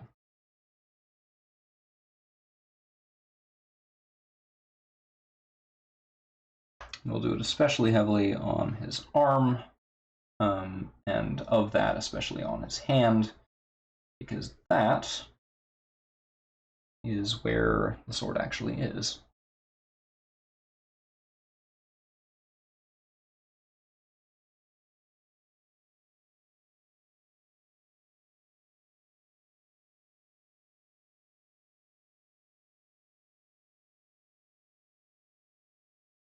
We're going to make sure that it's all nice and hazy, so it's not clear exactly where the effect begins and ends, as it is, of course, a diffuse light source, excuse me.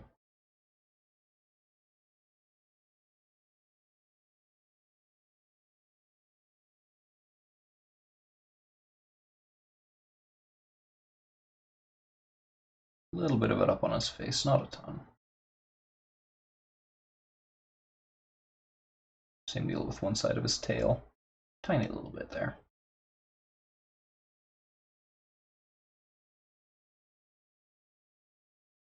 Now, one thing that I do not know how to do is to paint on shadows. Like directional lighting, I am so bad at. Just because I lack a knowledge of the basics. It's not because I don't think I have the skill for it, assuming that I can like figure out what needs to go where, but like that part. Nope.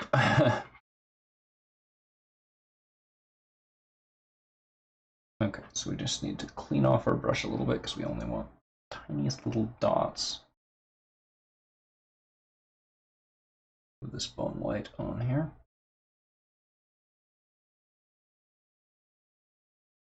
Yeah, that looks good. Alright, so we'll clean that brush off because we're done with that. And finally, we will dry brush the toes with some bone white to make them not look so gross. So they look sort of gross right now.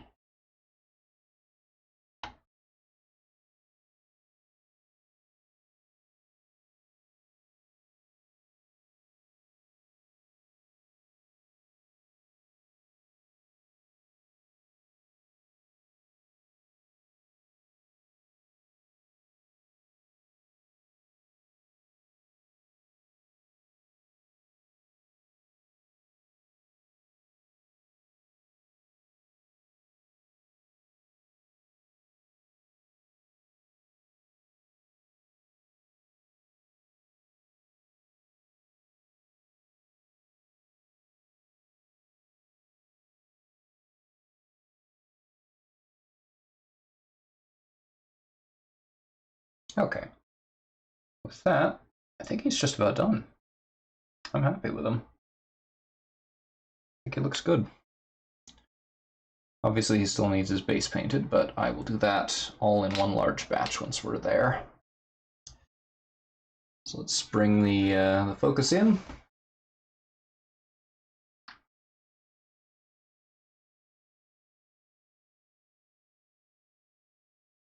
So as you can see, he's lightened up and slightly metallic all over his arm, and underneath here on his flank, everywhere that should be casting light that I could get my brush without ruining the existing paint. Including all the way down here to partway down on his leg.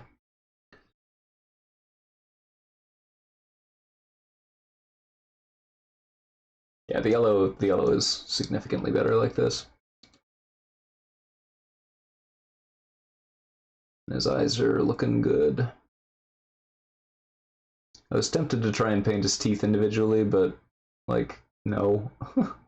I'm not going to be able to get in there without messing up his existing color scheme. And again, it's actually fairly blue, just depending on the light that it's under, this sword. Alright, and that is Meek Monday.